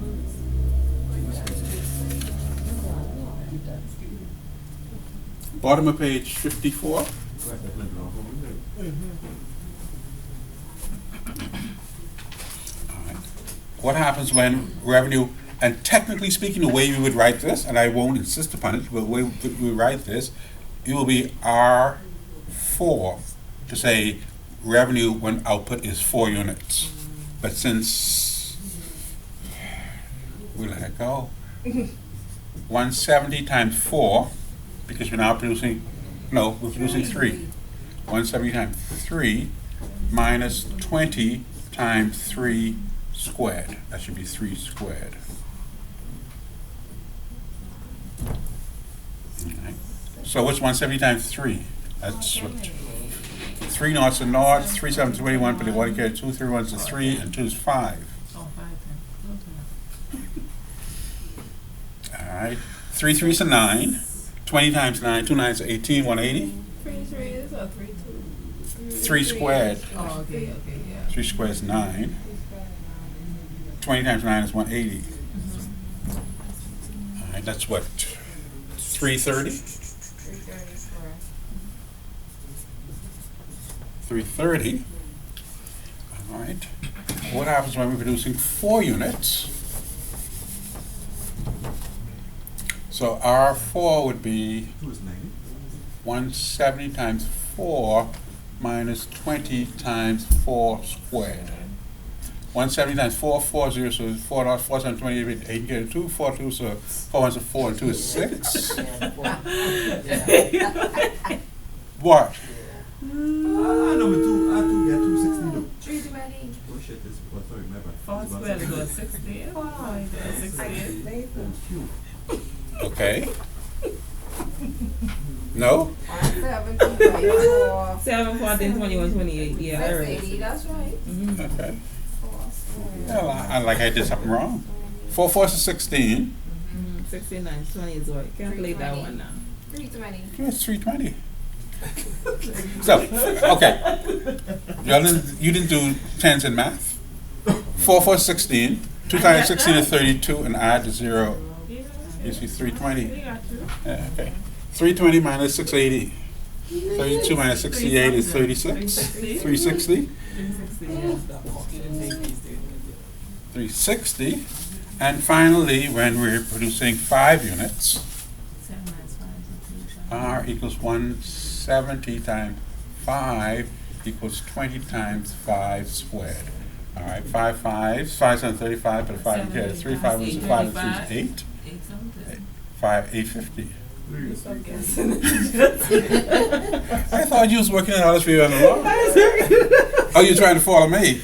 I went 5 7s is 35, 5 and carry 3, 5 1s are 5, and 3 is 8. Okay, yeah, good. All right, 5 5s are 25, 2 25s is 500.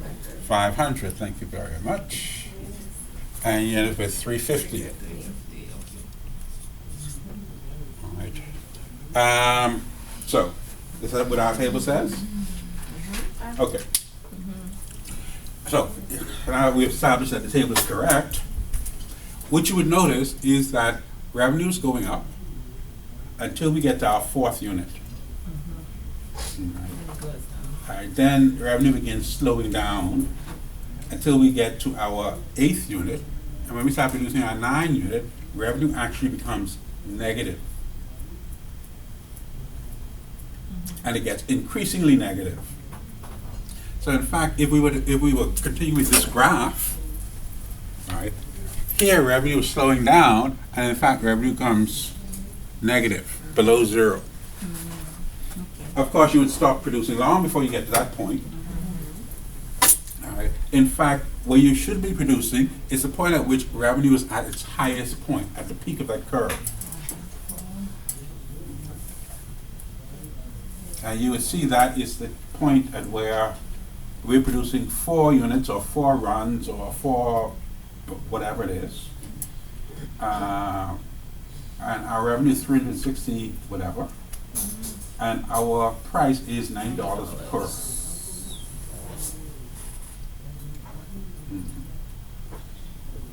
So, it should be noted that because the revenue function has a q squared in it, when you graph it, it graphs as a quadratic function, a parabola, with a peak at the level of output that maximizes revenue. Interesting mathematical thing. If that was a positive sign in the middle instead of a negative sign, that graph will be upside down. The parabola will be turned in the other direction. Anyway, that's neither here nor there. And in fact, that's the case with our cost function, which you will see in a moment. Let's see, 8 o'clock. All right. To find the output level that will maximize revenue, one approach is to use the formula that we just used and solve the equation by calculating the revenue associated with a range of outputs and identifying the one with the greatest revenue. That's what we just did. This process is called enumeration, and it works, I guess. It's certainly a viable approach if you only have a few output levels, like we only have 10, if we're only testing a few output levels, or if production is constrained to whole runs, whole lots, whole batches, whatever. In our current example, we see that revenue can be generated if we produce 4.0 lots. A second, more realistic approach that is necessary when the number of options is large and the number of calculations required is not practical is to use the method of marginal analysis. To use the method of marginal analysis to find the optimal output level. In this case, maximum revenue is attained at precisely the level at which the tangent slope is horizontal and the marginal slope is equal to 0. And that's where people stumble. Right? You see this graph. Right. We know when we see this thing, when we see this like demand curve, all right, and let's say we know this says QD equals, I don't know, 10 minus 2P, and we say this minus 2 is the slope. All right. We know the slope is the same along this entire length of this curve. The slope is how much, if this is price and quantity, the slope tells me when the price changed by $1, quantity changes by 2 units. All right. And it does the same along this entire length of that curve. All right. When you have a curve like this, the slope is different at every point on the curve. Does that make sense? All right. So the relationship between quantity and revenue is different at every point on the curve, and we see this in our table. All right. Now, a peculiar mathematical understanding is at the very top of any curve like this. The slope, that is a line directly tangent to that, horizontal to it, you end up at a slope equal to 0. All right. This says that when I change my quantity,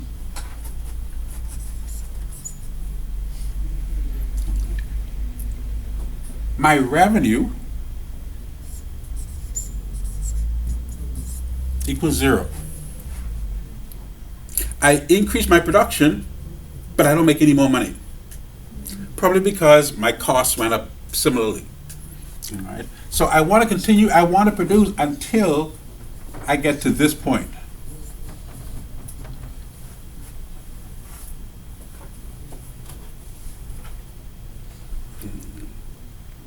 So here's the point. As long as I'm producing, I continue to produce along this line, you can see I'm going up this curve, and I'm going along this way. And I'm going, my revenue is going up. Right? As long as I'm traveling along here, I'm going along this curve, my revenue is going up. Until I get to this point. If I get to this point, if I produce beyond this point, look what happens to my revenue. My revenue now begins to fall. And in fact, it falls faster and faster the more I produce. Right? So really, I have to, if I'm any kind of rational producer, I have to stop at Q star. Because at Q star, I've gotten as much money as I can make. If I try to produce beyond Q star, I can start losing. All right? It's not that I won't make any money, it's that I start making less and less money, all right, per unit. All right. So it may be that if you notice, when I went from 0 to 1 unit of production, I made an extra $150. And in fact, this is my marginal revenue.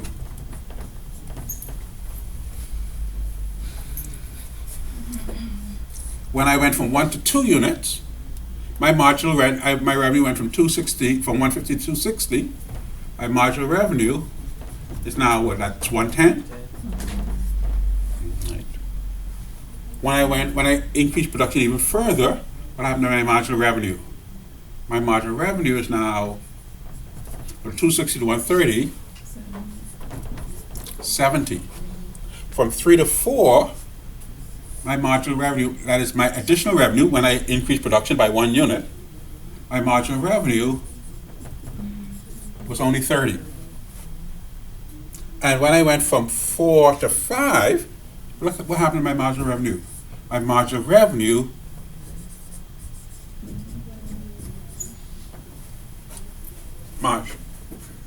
went to minus 10.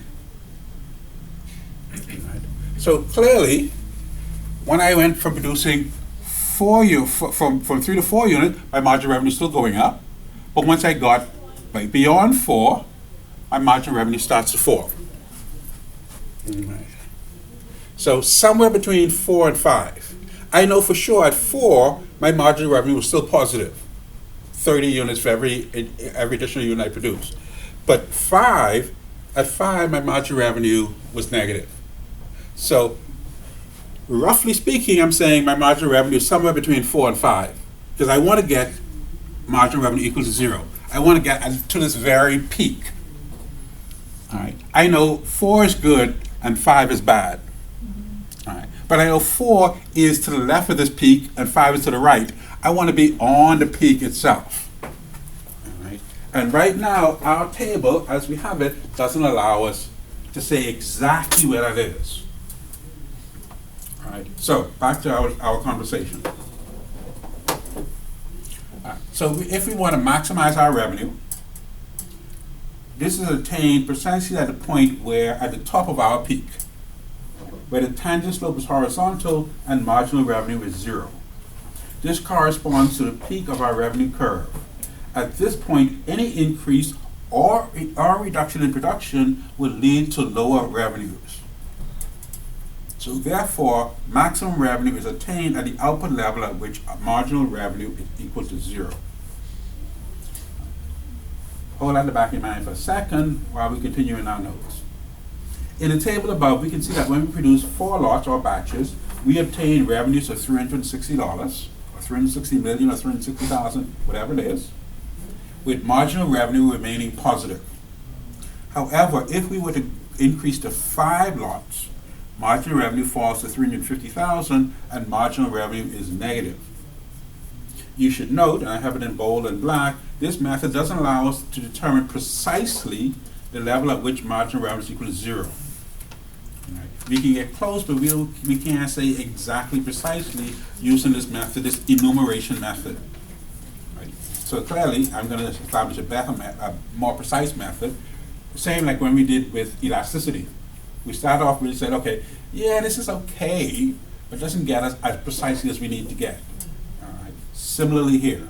Right. But before we get to that, let's look at our cost function.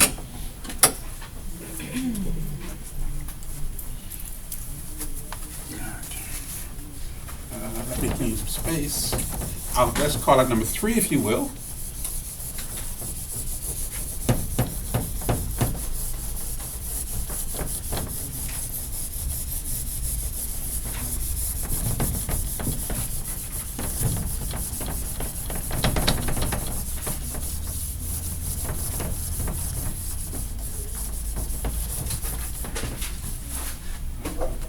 So we're assuming a cost function for this company at 100 plus 32Q.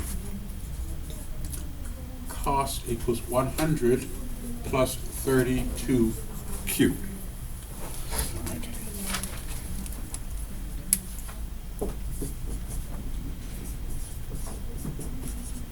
$32 or $38? 38. Thank you. 38Q.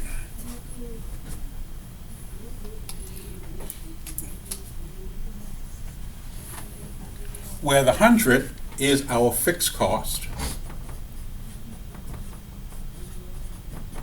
and the 38Q is our variable cost.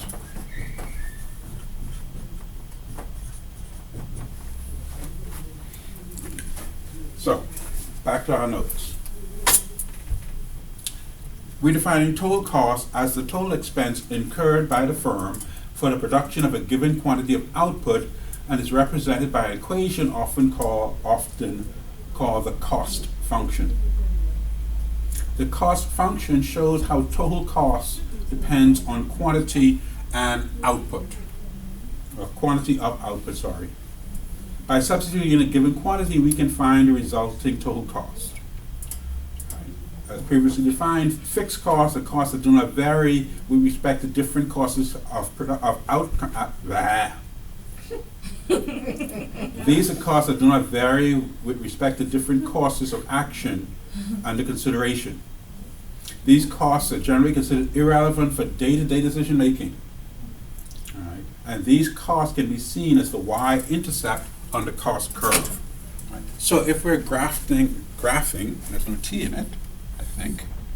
Maybe there is, I can't remember. All right, thank you. We assumed I could trust you. So here's my cost. And if I were to graph this, all right, there's a certain fixed, it doesn't start at 0 because my total cost is never 0. Because I always have that fixed cost. So my cost function goes like this. And this will be C equals 100 plus 38Q.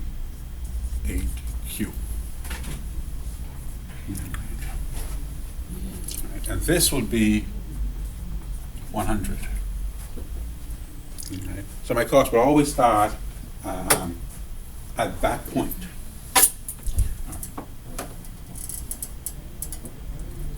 And so I've graphed, I've created a table with 10 different output levels from 0 to 10, 11 output levels actually. And we can see our total cost. In fact, what I've done, oh yes, okay.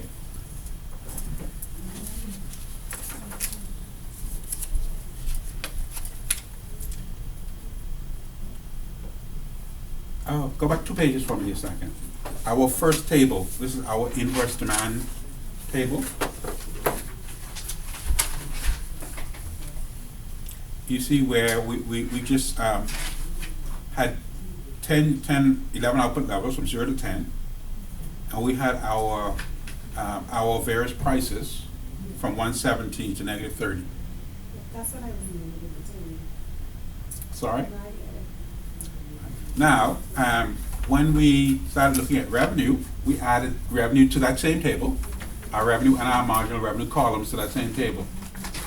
So we just expanded the table to include same output levels, and then you go once more, we've now added costs to that same table, costs and marginal costs to that same table, so that we're able to continue to see everything associated with this firm in one table.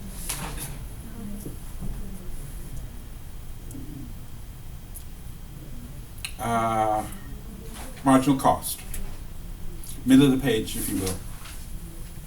Marginal cost is the additional costs incurred by the firm for the production of one more unit of output. Marginal cost is calculated by change in C over change in Q. Right. Marginal cost, oops, was change in C over change in Q. Okay. So, for our cost equation, our marginal cost is what? Let's see. Oh, I have it here. If you look at our table, when we're producing 0 units, our total cost is clearly 100. No variable costs. Because we just plug in 0 where we see Q. So 38 times 0 is 0, plus 100 gives me 100. We took our cost equation and we plugged in 0. When we start producing 1 unit, Q is 1, 38 times 1 is 38. 100 plus 38 is 138. When we're producing 2 units, 38 times 2, 76. 100 plus 76, 176. When we're producing 3 units, 38 times 3 is 114. 114, you're agreeing or are you looking at your table? Yeah. 862. Yeah, Yes, 14. So we see the marginal cost increases by $38 every time we increase our production. So we know what the marginal cost is. Now you would note that a marginal cost when we're producing at 0 is the same with marginal revenue when we're producing at 0. It's not applicable. It's an error in your calculator. It's not 0 because you're trying to divide by 0 in both cases. Okay. So, let us put in our for our company, we now know if this is the cost function, our marginal cost is 38. And the last one we look at for tonight is the profit.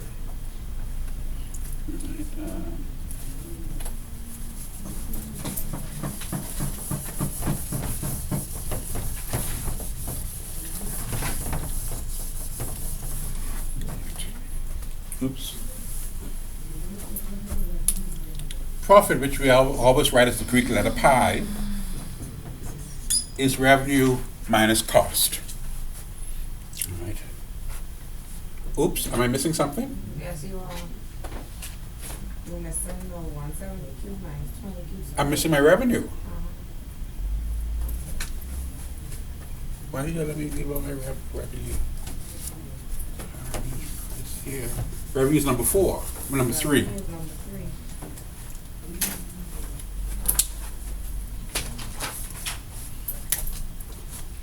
3. Revenue is, we said revenue is price times quantity, so revenue is 170Q minus 20Q squared.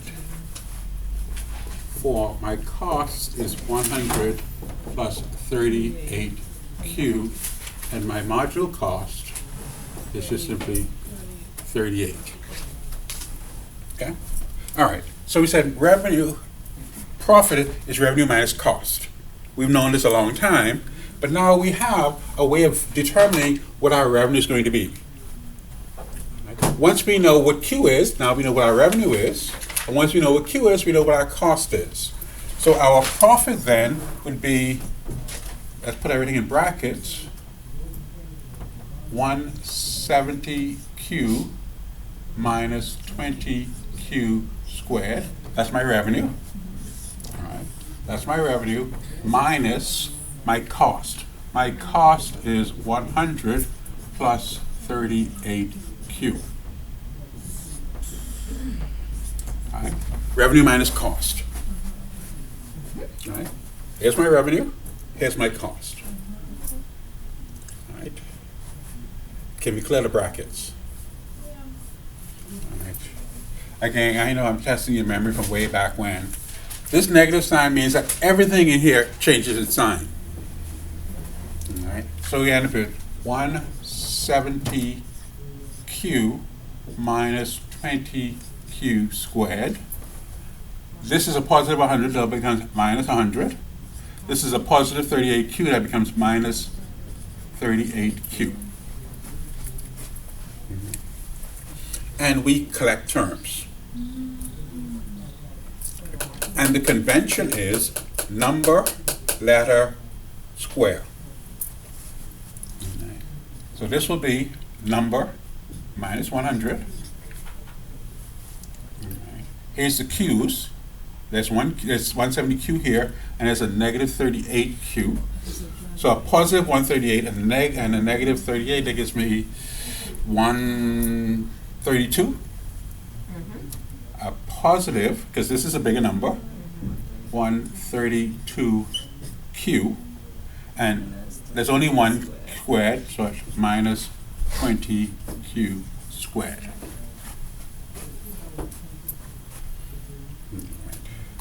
That is what our profit function is supposed to look like. Now, if you write it the other way around, it makes no difference as long as you get the signs right. Because I've seen people, including myself, would put squared first, but the convention is supposed to be number, letter, square. But I know students are often uncomfortable with this negative number in front. Yeah. It's not going to make a difference to me, and it's not going to change the grade one way or the other as long as you get the signs right.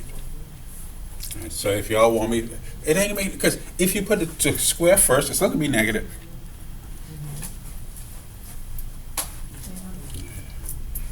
What you have in your book?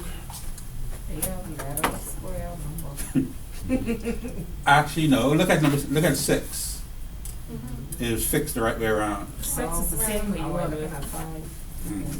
Yeah. Yeah, I rearranged it when we actually read it down. Okay. So 6 is minus 100 plus 132q minus 20q squared.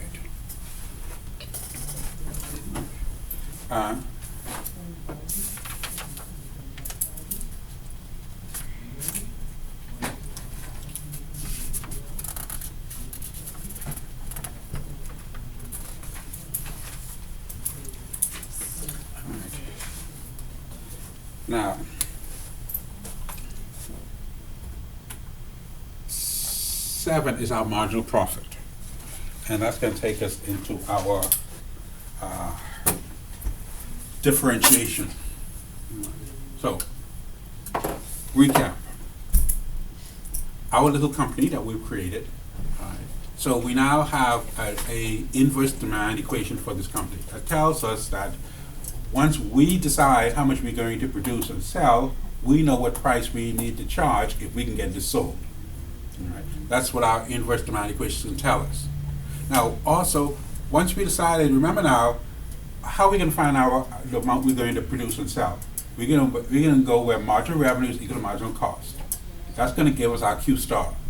We can take that Q star and plug it into our inverse demand equation, and now we know exactly what price we're going to charge to sell this efficient output. Right. So now that we know the price, we also going to know how much money we're going to make, how much revenue we're going to make when we sell this Q star. We're also going to know what's going to cost us to produce and sell this Q star. We know what our profit is going to be when we produce and sell this Q star. So, next class, we're going to start trying to figure out exactly what is the precise amount that we're going to produce and sell, as opposed to looking at the whole numbers. And we're going to work it relatively slowly through our differentiation, because I know most people would not have seen it before. But it's all about looking at slopes for curves that are not a straight line. Thank you very much, folks. I return your homework on Wednesday, and we'll give you your exam on Wednesday, and we'll all be happy. Thank you. Have a good evening.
Hi, the plumber.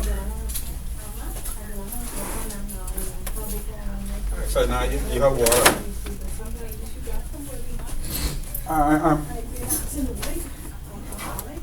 He's supposed to, he's gone. Okay, no, I just want to remind him to stop by and hail me tomorrow. I didn't even look at it yet. Well, I guess if you want to come to the office, you can come look for me.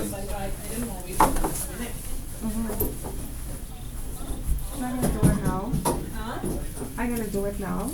Okay. And I will just ask my friend if it's correct, because that's a lot. Yeah, it's a lot. It's a lot. And I don't want to put that on them. Okay. I know. What I could do? Good night. Okay, so now you got to meet your neighbor.